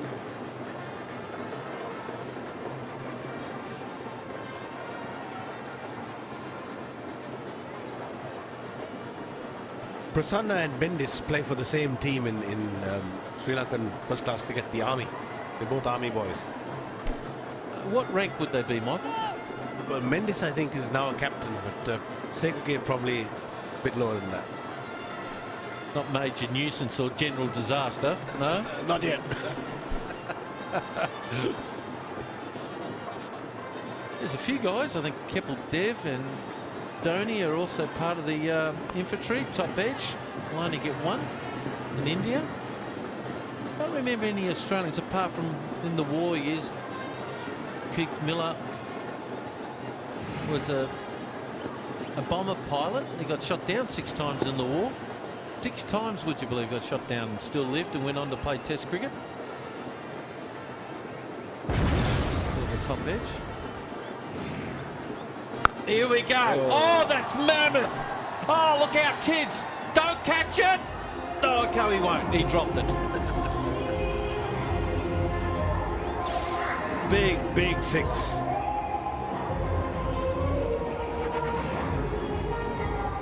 This one is going miles. 93 meters. About 93 meters in the air as well. And he whacks this through extra cover, and that'll be another for exactly what they needed. The Nagas are on the way here. Uva looks like they'll be playing way amber from here, 89 for 2.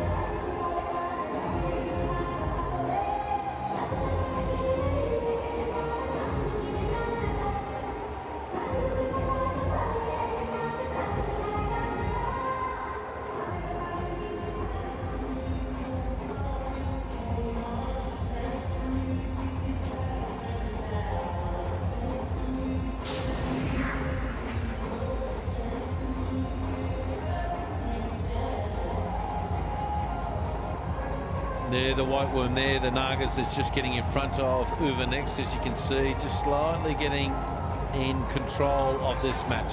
2 batsmen, Burt 27 from 21, Matthews just having a little bit of a look, 6 from 9. Burt particularly be perfect, this is a perfect experience for him for the World Cup, and he's playing beautifully. Right, Mandira, who have you got for us now? Thanks very much. I've got Robin Singh here with me. Robin, first and foremost, of course, how's Upul Tharanga doing? Pardon me? How's Upul Tharanga doing? His injury just right now. He's gone for a scan, so we have to wait and see what happens. As far as injuries are concerned, your team seems to be plagued just off late. There's Shivner and Chandrapal, there's Dilhara Fernando, now Upul entering this crucial phase of the tournament. Yeah, it's a bit disappointing, but I think Shiv should be okay for the next game. I'm a little concerned about Upul and probably Dilhara at the moment.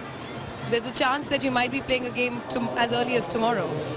Yeah, but I think we have enough backup in the team. I think most of the guys who are setting out are raring to go. I mean, there's some young guys who we've played before, so we rested. We tried out a few things today, so but I think we're okay. Okay, when can we get an update on Upul after the scan? As soon as he comes back, I think he's going with the manager. Thanks very much for speaking to us. Back to you guys. Thanks, Mandira. Thank you, Robin. Hamad Azam comes on now. I haven't seen a lot of this youngster. He's bowled only 7 balls, gone for 9. And Travis Burt now is just starting to eye up that mid-wicket area, which he's so good at. It's only a short boundary, only about 62 metres over the mid-wicket square leg, Cowie corner area. And now a fine leg has come up into the circle, and he is dead set worried about getting smashed in that over to the right area of your screen. Little fine, and it'll go for 4. Oh, that's poor bowling. Totally the wrong line there, having brought up the fine leg.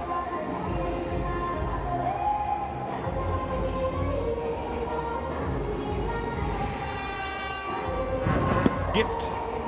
Thank you very much, says Burt.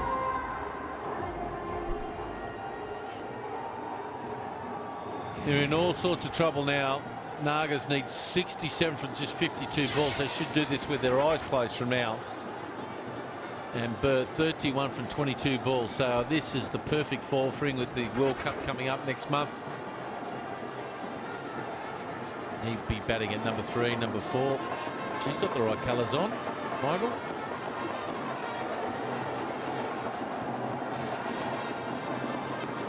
Pretty happy. 11:30 at night. They're asking for an appeal, but it's missing another set. Pitching outside leg as well.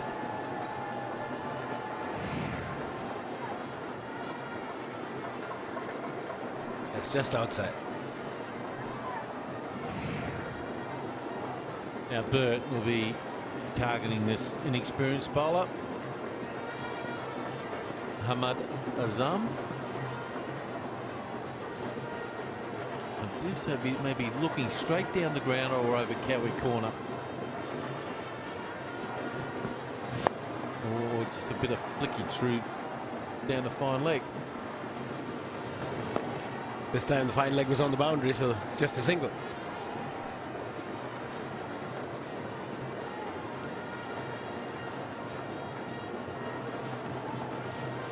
So with the grounds coming up for the World Cup, etc., and when the 3 or 4 different venues be used for the World Cup? Yes, this one will be the main one. Very strangely, Sri Lanka has to go play in Hambantota, which is possibly the most difficult of pitches, and India gets the benefit of this. And it's the World Cup's in our home country. Well, you picked the venues, not them. Well, I wonder who picked them actually. Certainly, if it was the well, if you want Sri Lanka cricket, I'm sure they've had something to do with it. Well, if you want the country folks to get behind your team, you need to send the Sri Lankan team to the country and get the kids to play. That's the point. But anyways, it should be a fantastic World Cup. No doubt a little bit of rain will be around then, but I dare say it'll be a successful World Cup.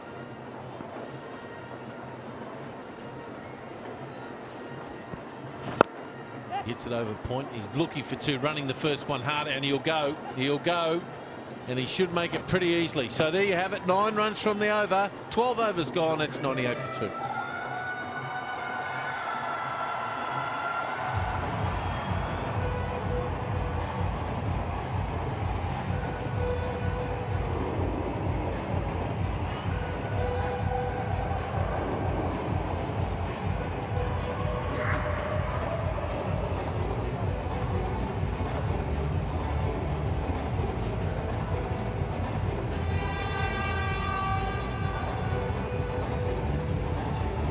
The Nagas are in front there, the comparison between the two, and just talking about the T20 World Cup, which will be held in this magnificent country of Sri Lanka. I think my picks for the top 3 of the West Indies. Pakistan will be there. India's always puts its hand up, of course. Maybe England. I think England are very good, but they've lost a major weapon, and that's Kevin Peterson. He'll be commentating, so how stupid it is. We've got one of the best players in the world be a commentator. Anyway, but that's what's happening.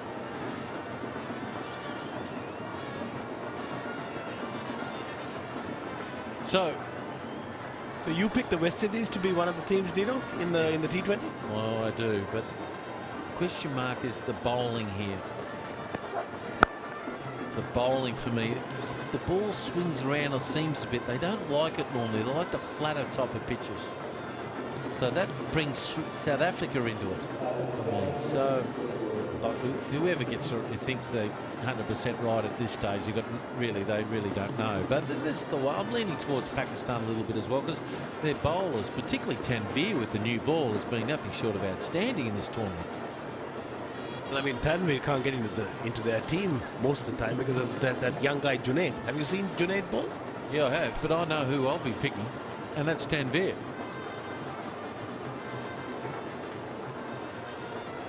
So we're just trying to get final settings of the field here. Finally to go with third. Finer, sorry. So got a problem here with the. Don't know what the umpires are saying.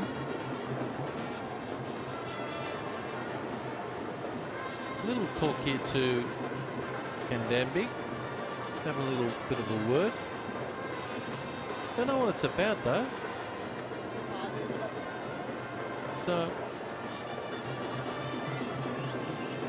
is there a blood rule here? Has someone been sent off for the blood rule?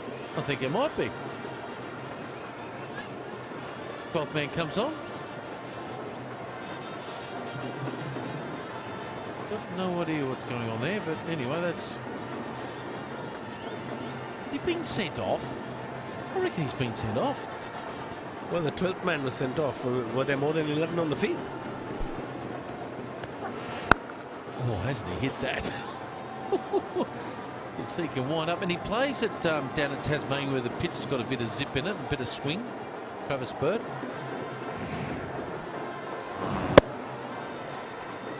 He's pretty strong.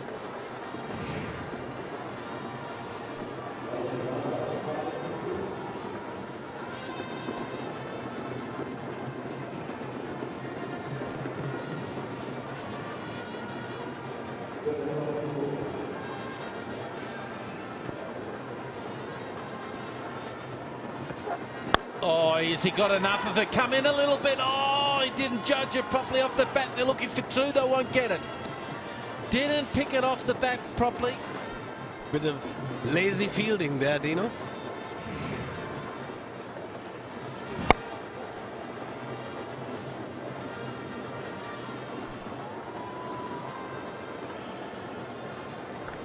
But he played a couple of the earlier matches, Rajapaksa. He played Bhanugraj on left-hand bat. He played in a couple of the earlier games, so he must be in the squad. Well, I'm really confused why the umpire sent him off. Anyway. Oh, he's hit that very well. Straight to the fieldsman out there.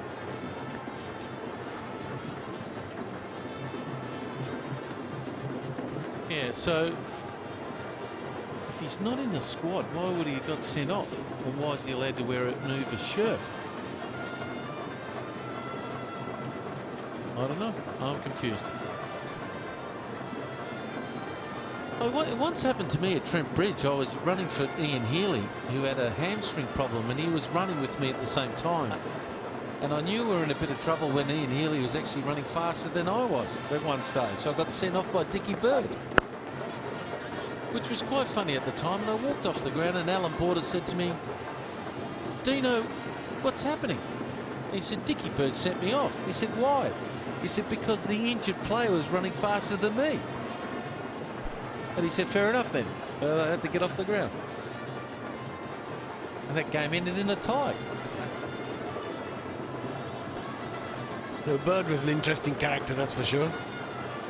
Great umpire. And a lot of fun. Particularly when he bought a car recently and it was too big for his garage and had to fix his garage up.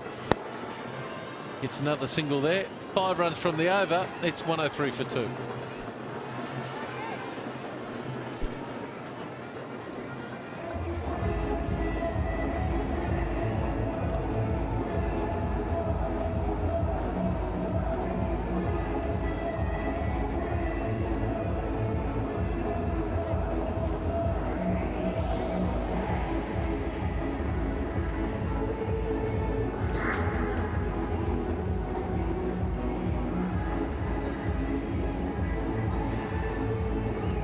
It's just a doddle now, and looks like Wayamba will be playing Uva next, the way this is going here, because the Nagas are right on top. 58 from 42 balls here, Bert 36 from 27. Matthew's just having a net 11 from 15. And they're having a bit of a mother's meeting there, and bats and gloves and drinks. One of the worst jobs in the world, Michael, to be a 12th man this day and age. Why would you want to be a 12th man? McDonald, who is not feeling well, I don't think. I think. Well, he's got ice pack on the back of his neck there. He's obviously maybe running a temperature. Nagenahira looks like he's going to start bowling again. It's been a while since I've seen a physio put an arm around your player. A lot of love and care within the team. Now they're asking now which fieldsman is allowed to come out. This is the problem of who's eligible and who's not. I suppose they declare 15 of their squad for a game, probably. That must be the problem. Umar Gul is there and asking for someone else, someone who can bowl left arm. Because the problem is McDonald is one of their major bowlers. Then there's more fieldsmen coming on here. Well, if you know what's going on, please don't hesitate to send a Twitter or something, or send it to Facebook, because we have no idea. Now, McDonald's only bowled 2, so he'll need to find someone else to bowl 2 more overs for him. Azana, well, he's just been hurt for 14. Azana's been a little bit expensive, so we're in all sorts of trouble here. So it looks like Umar Gul's been kicked off by the umpires, the refs. Hopefully we'll get some play sometime in the not too distant future. So they're still not happy. Has anyone told them it's 20 to 12 here at local time? No penalties for slow over rates caused by the umpires. We'll get a bye there, I dare say. Well, the only way you can penalise slow pay is not by money, which they do in the ICC, is actually by runs. The only way you can do it. If you take 5 runs off their score, they'll quickly slow down or stop doing it, let me tell you.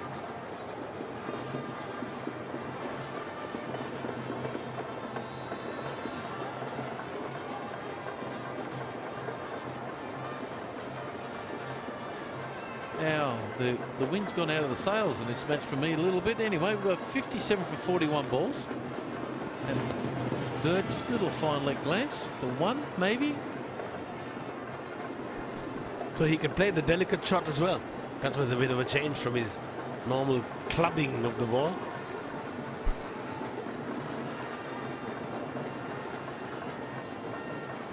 Do you see him, Dino, as stepping up?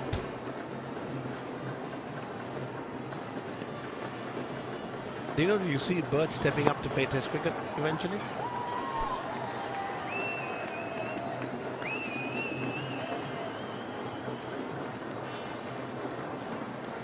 Well, of course, if Uva next lose this game tonight, which they should from here, you dare say the Nagas need 55 from 39 balls, they'll be playing Wayamba tomorrow. Ever so delicate now. Now just they're playing with them like a cat with a mouse. Yeah, I was asking you, Dino, do you think Bert will step up to Test cricket eventually? I was just trying to work out the fixtures for tomorrow, Michael. You're asking a lot of questions. He's got a chance. There's something about him. Needs to make more first-class runs for me, though. They're looking for 2. They're running the first one hard, and they will. Very hard down at Tasmania, where the pitch is starting to swing around and seam around a bit. So, like 700 runs in the season there. He's pretty good compared to, say, 1,000 runs at the Adelaide Oval with South Australia. So the Australian batting could do with some power, really. Yeah, that's their major problem now with the Ashes next year and all that coming up. They need to get their 4 fast bowlers on the park as well. We've got a few holes. This umpire is starting to get on my willy.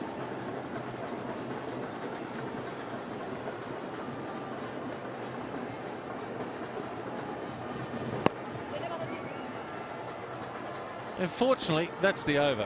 109 for 2. And it's the strategic timeout, thankfully.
Welcome back, everyone. Strategic timeout been taken here. The match summary. Uva next won the toss, elected to bat. 160 for 7.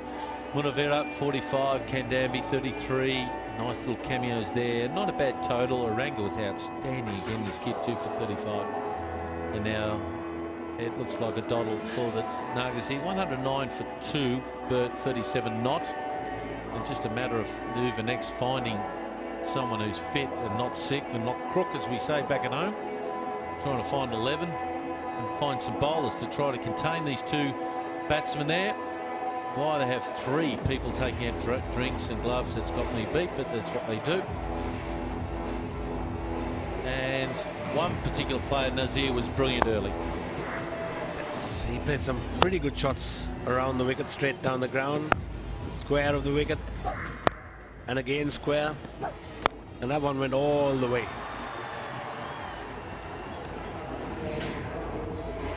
He's a fine player. Saw him make 100 in the Indian Cricket League up at Ahmedabad there. I think he got 100 off just 48 balls, 47 balls. And he normally gets these little cameos like this. Dangerous in 176 the strike rate. Really good knocks. Exactly what, good template, good foundation, what his team needs. And he tends to do well at the end of the tournament, not the start. Did it in the Bangladesh Premier League as well. Well, he's got potentially 2 more matches after this. They win the semi-final. Patti. Oh, that's out. I heard a neck. Oh, he's given him. Well, there you go. The strategic timeout has worked for Uva, and we've got a game on again.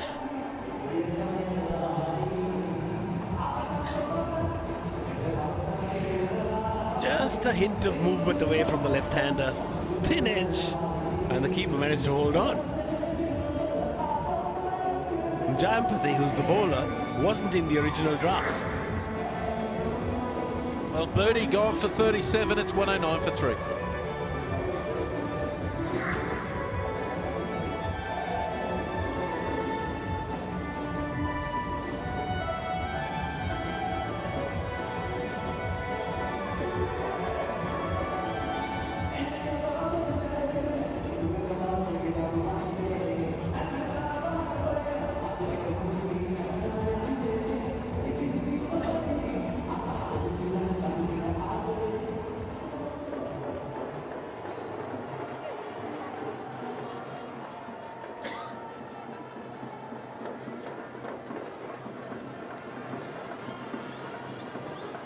Oh, hang on, folks. The semi-final for tomorrow is not quite cast yet because they've lost a wicket here, and now the Nagas need 52 from 35 balls. Grant Home comes in, good strike rate, 165, can smash it. He's got a 43. They need a bit of a partnership here. This game's not quite over.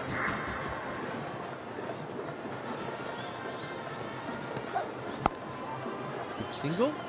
And, oh, if he hits, oh, now I would ask, did he run in between the fieldsman and the stumps? Did he change his line? I'll tell you, he did. This is out to me if someone appealed. Senanaga with the fielding. Oh, he would have been there. If it comes down to the umpire, if he run off his line, which he did and ran towards the stumps, that is out if they appealed. No one appealed.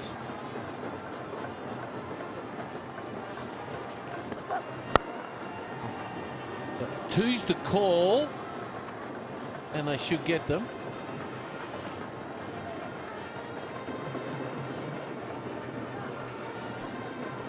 The call is obstructing the field. Now let's have a look at this run. Oh, that's the 2.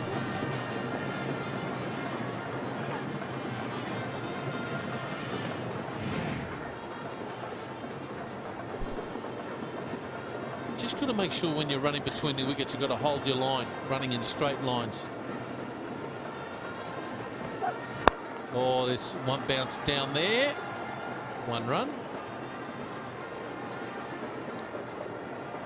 Let's have a look here with this running here, Michael, because There he goes. He hits it. He starts running, and he's on one line. He sees it, and he runs it towards the stumps. Do you see what I mean? I see your point. Out. Oh, he if it was asked. definitely obstructed the throw coming in. But the thing was, you know, he had actually got into the crease before the ball arrived, so maybe that's why they didn't appeal. Not allowed to change your line. That's the new rule, because the blokes like me back in the 90s, we used to do it for a living.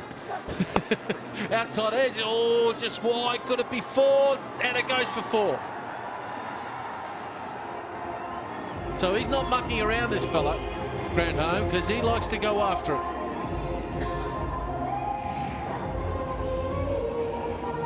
In the slot, square of the wicket, and a great effort there in the field, but just late.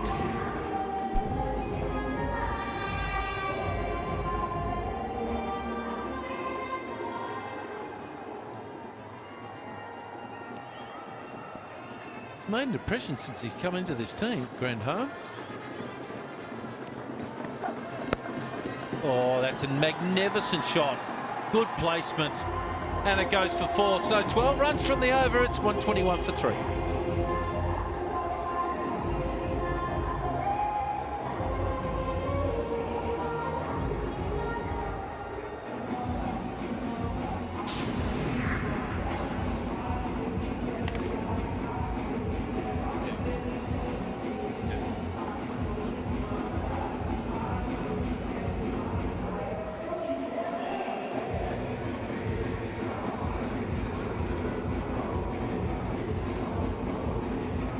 And the Nagas are on top here, 121 for 3, Grandhome. He's come in, he's got 9 from 3 balls. I tell you what, he smashes it. I think he was born in Zimbabwe, goes and plays for New Zealand. His mother's from Iceland, and his grandfather's from Russia. So he comes from the all United Nations here, and he's playing beautifully. Right, Jeffrey Dujon.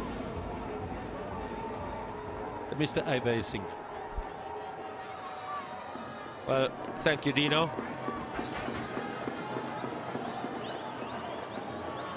The Nagas now need 40 from 30 deliveries.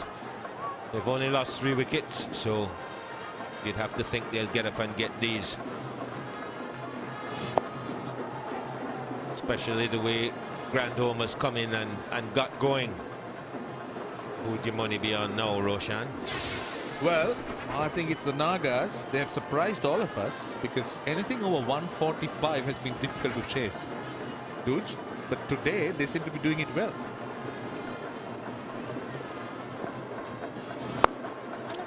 That's lifted and out of here. Angelo Matthews, he certainly means business.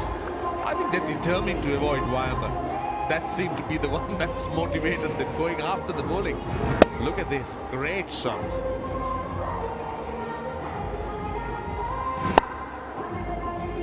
A very talented batsman, Angelo Matthews, and leading from the front as captain of the Nagenahira Nagas. Well, that's his strength, Prasanna. He can be very deceptive. He's not a big turner of the leg break, simply because he bowls with a very straightish arm. But bowling that way, he tends to bowl the top spin and the googly. But on that occasion, Matthews is way down the wicket, so I think the distance was a question.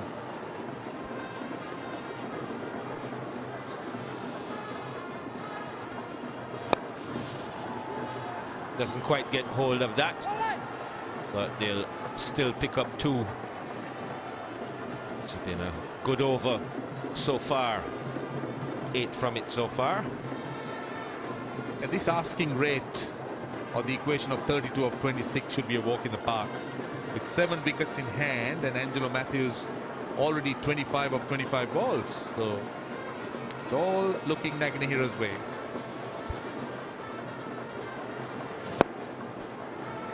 We all know how a couple of wickets can change that, bring a little pressure to bear, but right now they're going along nicely.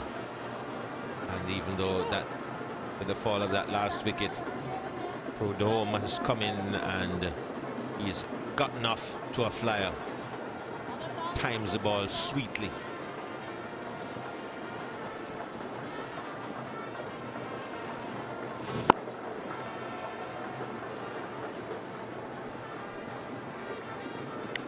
Well, that's 16 gone. It's 131 for 3.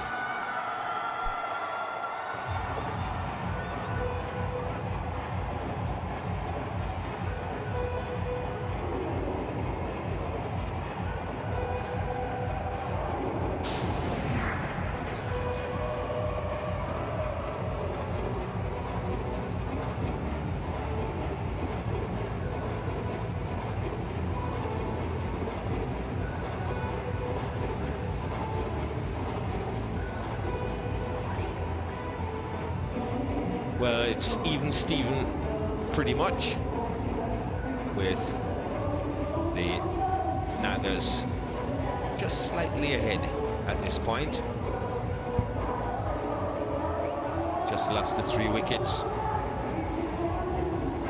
They've got wickets to spare now, and 24 balls to get 30 runs. So unless something really catastrophic happens, they should get home, and as we've been saying, avoid playing Wayamba in the semi-final.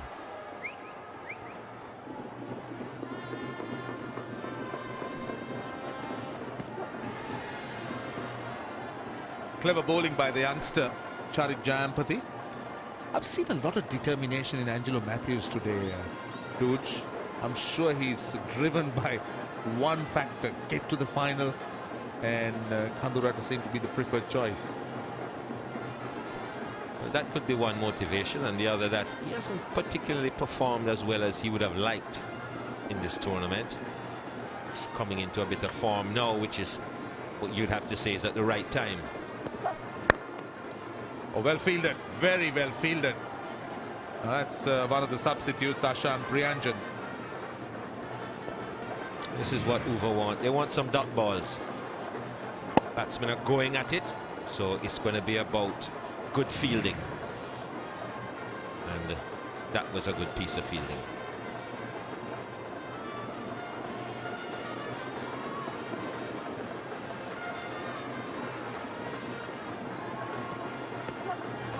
Bowled it! Clever, very clever, slow delivery, and that got through him. This could be a big wicket. Well, this is what Uva needed. They needed to slow things down. The best way to do that is to get wickets, and this was a beautiful delivery. Slowed it right up, and Prodome beaten. All ends up beaten in the air, beaten off the track, and playing across it. So compounding his problems. He goes for 10. It's 131 for 4.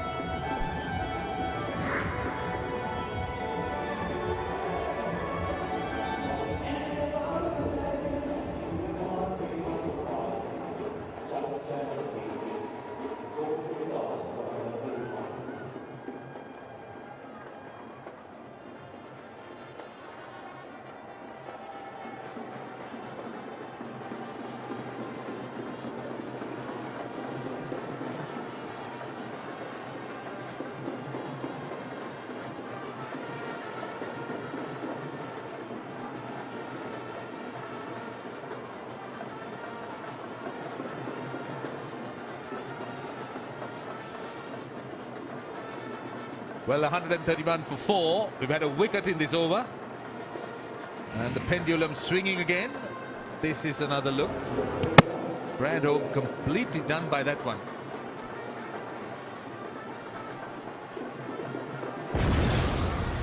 He went into the shot a little bit early when he realized he'd been beaten, tried to play across it. Was dead on the stumps, and that's where it ended up. Angelo Pereira, the new batsman. And he's away immediately. Good young player, Angelo Pereira. He's been one of the most successful young batsmen in domestic cricket. Scores a lot of runs. And he was rightly rewarded with a tour with the A team, and now making his presence felt in the big league for Sri Lanka. And somebody, I'm sure, who can really go far. He'll be looking to try and establish himself whenever the opportunity permits. He's had a decent run. so far in the SLPL. He's on strike. Short delivery, well played. Just waited for it, ran it down to third man. Clever thinking, very good thinking. It's a smart shot. It was short, had enough time to see it and just use the pace of the bowler to run it down to third man. I think those open spaces on the offside would have prompted him to go for that shot. Third man was also pretty square. That's another reason why he was looking to get it fine, and he did it well. Also the fact that it's not a specialist wicketkeeper, so he can always take the chance. Slower delivery. This time we're looking for a couple. They should come back pretty easily. So it's 17 gone. It's 139 for 4.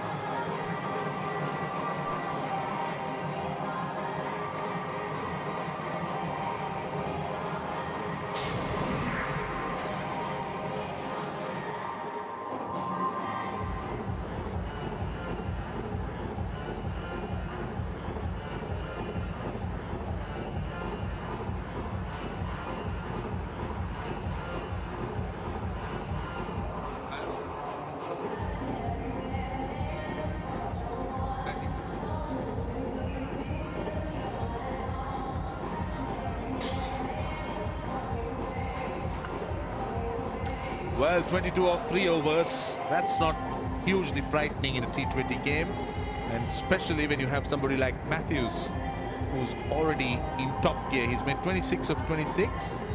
Angelo Pereira has come in. He's made 8 of 3. So Nagenahira should be the favourites from this point onwards.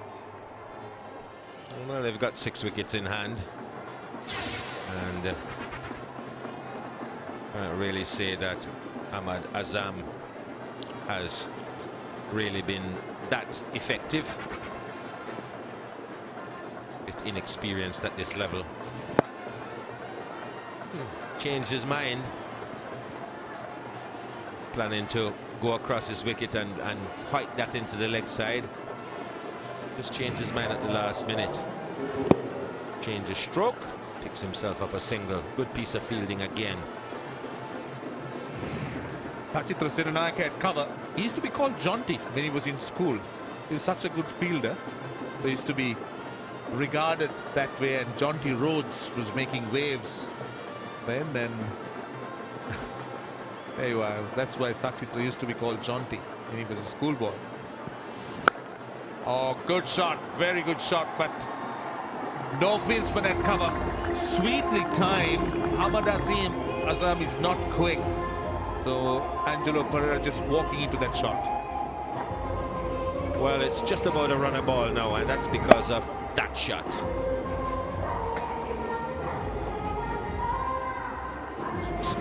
Got that left foot out of the way, opened the face and found the gap. Well, he certainly seemed to have a problem, Thilina Kandambi. He would have been fancying his chances to win after that 160 on the board. Another full toss. 2 is the call, and they'll only get a single. Well, I reckon this should have been 2 if they'd run a little bit with a little bit more urgency. But I guess that they figure that at this point they're ahead of the game. Isn't really that much haste. They've really pushed that first one, run hard. Fielder had to come all the way off the boundary. So Matthews on strike and hits it down the ground, and well, not fielded well on the boundary. Allows the batsman to come back for 2. Dalam. You could see the determination written all over Matthews' face. Seemed to be pretty keen to finish it off quickly. Down to a runner ball, 14 of 14. This pitch has been a very good one for batting, one of the best we've seen so far. Ball coming on to the bat. Didn't need it to come onto the bat there. That was a full toss and put away by Angelo Matthews. This is poor bowling. This is very poor bowling by Ahmad Azam. He's gone for 12 of 5 balls, and that last ball was so gentle and easy pickings. I think it's a bit of inexperience showing up here. Have a lot of cricket at this level behind him, Azam, and maybe the wrong man to be on bowling at this point in the game. Yes, maybe over have given up the ghost. Oh, full. It's gone high. It's safe. And one bounce for 4. So he's bowling with a wake on mid-wicket. And he concedes 16 runs in the over. 155 for 4.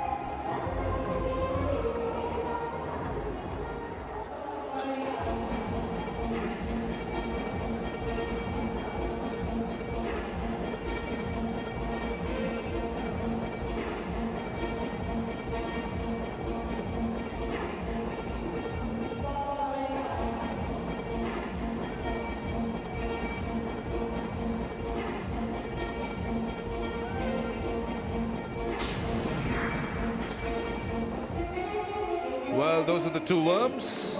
Over next at 8 and over, Nagenahira Nagas going at 8.61. So they're way ahead in terms of the run rate.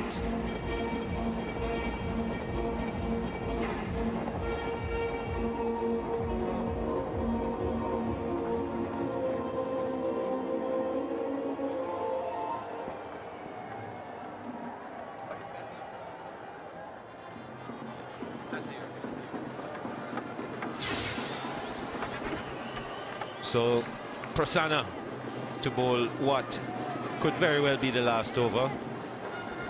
Nagenahira just a 6, one big swing will do it. Start off with a single, but they've pretty much put this one away now. Good innings up front from Imran Nazir to get things going, and got off to a flyer.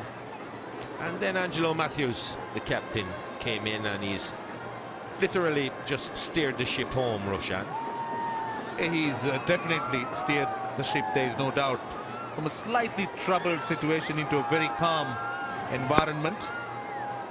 And he's now quite willing to take his time and push the single.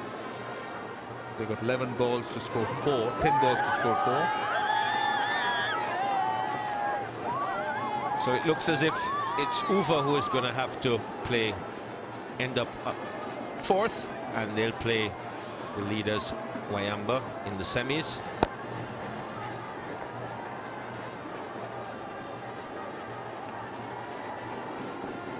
And the Nagas will play Kandurata. Well, Uva should be disappointed with their performance. There's no doubt about it. Oh, that's missed by the keeper. It's Bice. So another run. Let's not blame Dilshan Munawira too much. He's the second stand-in wicketkeeper. Bultaranga, of course, not a regular keeper. He's gone off. And look at Dilshan Munawira. Didn't know much about it. It just crashed into his gloves. Well, you could tell by the positioning of his hands that he really doesn't know what he's doing. It looked more like a Venus flytrap than anything else.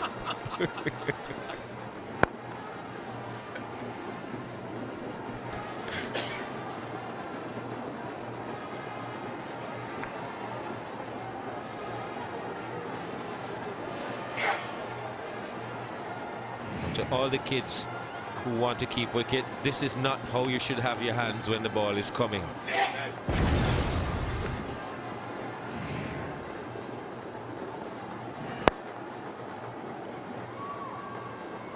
But in fairness, Dooch, he's not in your class. It's 159 for 4.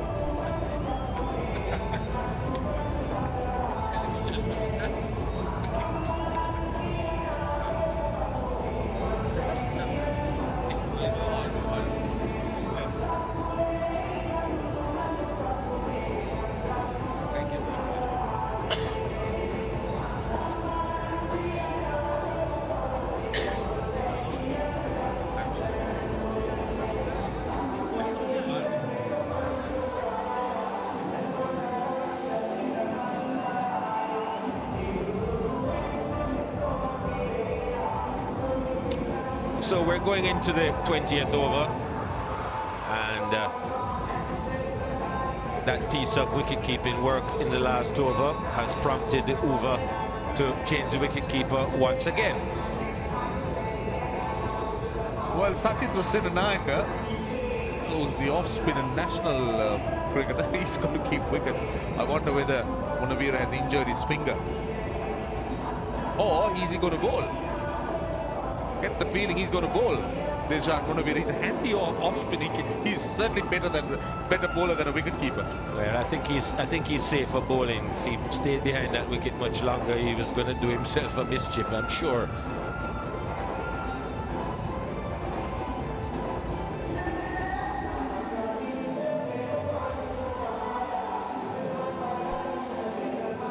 Well, he's got the chance to do something special if he can.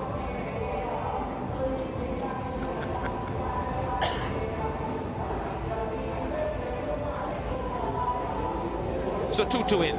Don't think we'll go too deep into this over. I don't think the Nagas will want to make it exciting. Couple of singles should do it. Or a nice juicy full toss. Let's see what he does with the first ball. And it's a boundary, and that's it. The Nagas have won it in style. Angelo Matthews, naturally delighted, has been congratulated by the over next fielders. But an excellent performance by the Nagas. Quite a comprehensive win, really. Chasing a tough score under the circumstances and winning with 5 balls to spare. Well, Kumar Sangakkara called it right. It was a good batting wicket, and it would stay good for batting right through. And the scores really reflect that. The Nagas getting up to 163 for 4, overhauling 160 made by Uva. It's been a good game, and Russell Arnold is somewhere, and he's got somebody with him. It's Travis Bird. He batted really well, and you earned yourself a rest day tomorrow. Yeah, so that's good. We don't want to play 3 days in a row. That's for Test cricket. So yeah, who do we play now? We play Uva again. Is that right? I'm not sure. Well, you'll probably be playing Kandurata Warriors in the semi-final on Wednesday. Okay. How have you been enjoying the tournament? Yeah, I've loved it so far. It's personally, it's been a bit disappointing that I haven't, got a bigger score. But we're through to the semis now, and more importantly, we've had a win today to take a bit of confidence in. How are the boys? Are they gelling together? You got a good feeling about the rest of the games? Yeah, look, it's been fantastic ever since everyone arrived. The energy and the team spirit's been really good, and everyone's, gotten along really well. Well, good luck. Well played today, and it's Kandurata Warriors on Wednesday for you. Okay, no worries. Excellent. Thank you. Back to you guys. Thank you, Russell.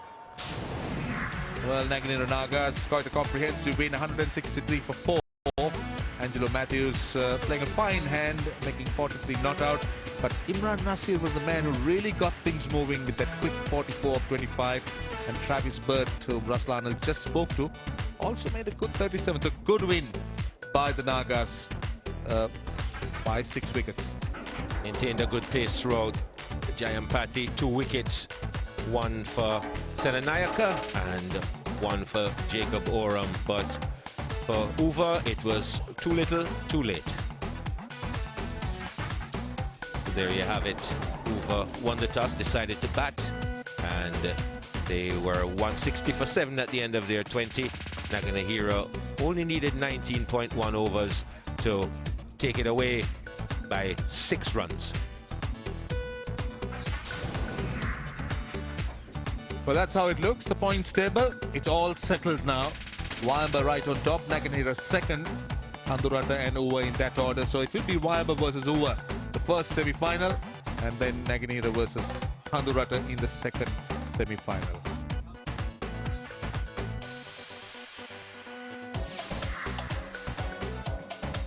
Remember, there's semi-final number 1 coming up live here from the Premadasa. Wayamba United will play Uva next. That's on Tuesday at 8 p.m. Semi 2. will be on Wednesday, and the Nagenahira Nagas, who beat Uva tonight, will play the Kandurata Warriors. That's also at 8. We're going to take a short break and we'll be back with the presentation.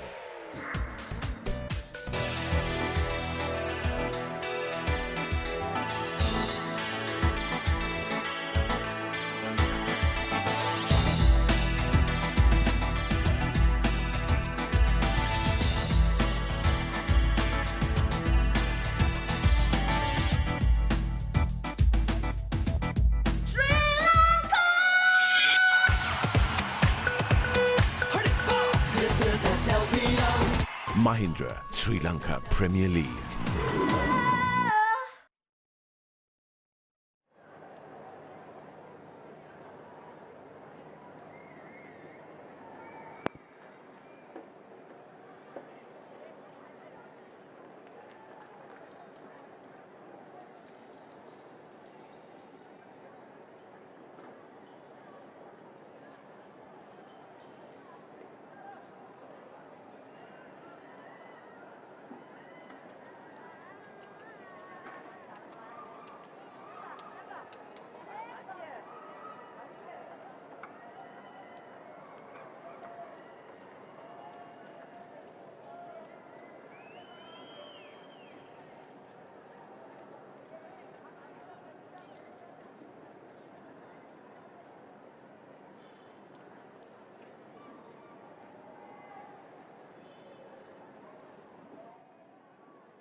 Mahindra Sri Lanka Premier League. We are ready with our semi-finalists now, and the game today was all about earning a rest day and also importantly for the Nagas to get a win behind themselves after the 2 losses leading into this game. Before I introduce the presentation party, let me first thank our sponsors Mahindra, Pepsi, Killer and Prima Kothumi. Now on to the presentation party for tonight. Mr. Channavira Kodi, Member of Executive Committee Sri Lanka Cricket and Chairman of Women's Cricket Development Committee. Mr. Dasanta Mangla, Secretary Gampaha District Cricket Association. Mr. Rohit Chabal, Senior Manager Mahindra and Mahindra. He will be presenting the award to the Mahindra Man of the Match. Mr. Rafiq Shaikh, co-owner UA Next. And Mr. Ravi Jaipuria, co-owner Nagenahira Nagas. Initially, let me speak to the losing captain today, Tilina Kandambi.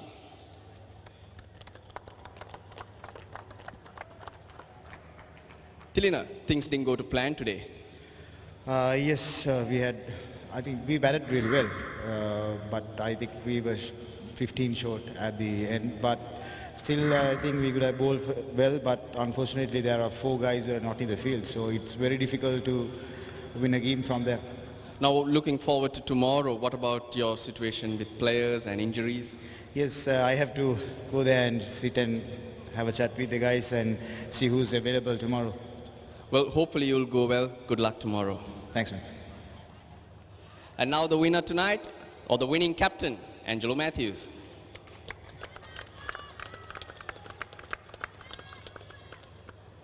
Well batted, but you really needed that win.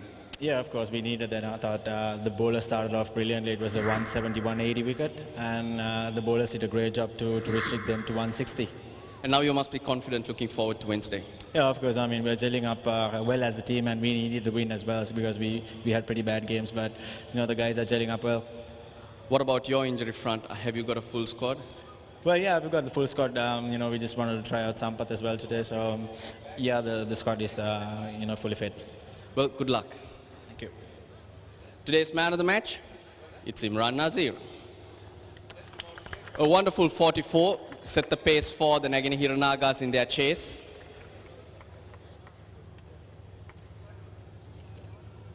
And today you're going to have to come over to have a chat. But before we get on, you speak English, Imran? Why do you think I'm speaking English? Well done. And you enjoying the tournament? Your injury is all right now? Yeah, fantastic tournament. I'm enjoying and my injuries are fine. You're getting stumped every day. What's the reason with that? Yeah, no, I'm just a little bit feeling sick, so just I'm charging because the first 6 overs must be used, so I'm playing on natural game. You played really well. Good luck for the semi-finals and the finals too. Thank you. Thank you, Russell. Well, folks, that's it from us tonight. Thank you, Russell. And that's how it looks for tomorrow. Viable United versus Uva next. That's the game tomorrow. That's the first semi-final of this Mahindra SLPL. So that's it from us from the Premadasa International Stadium. We'll see you tomorrow again, same time.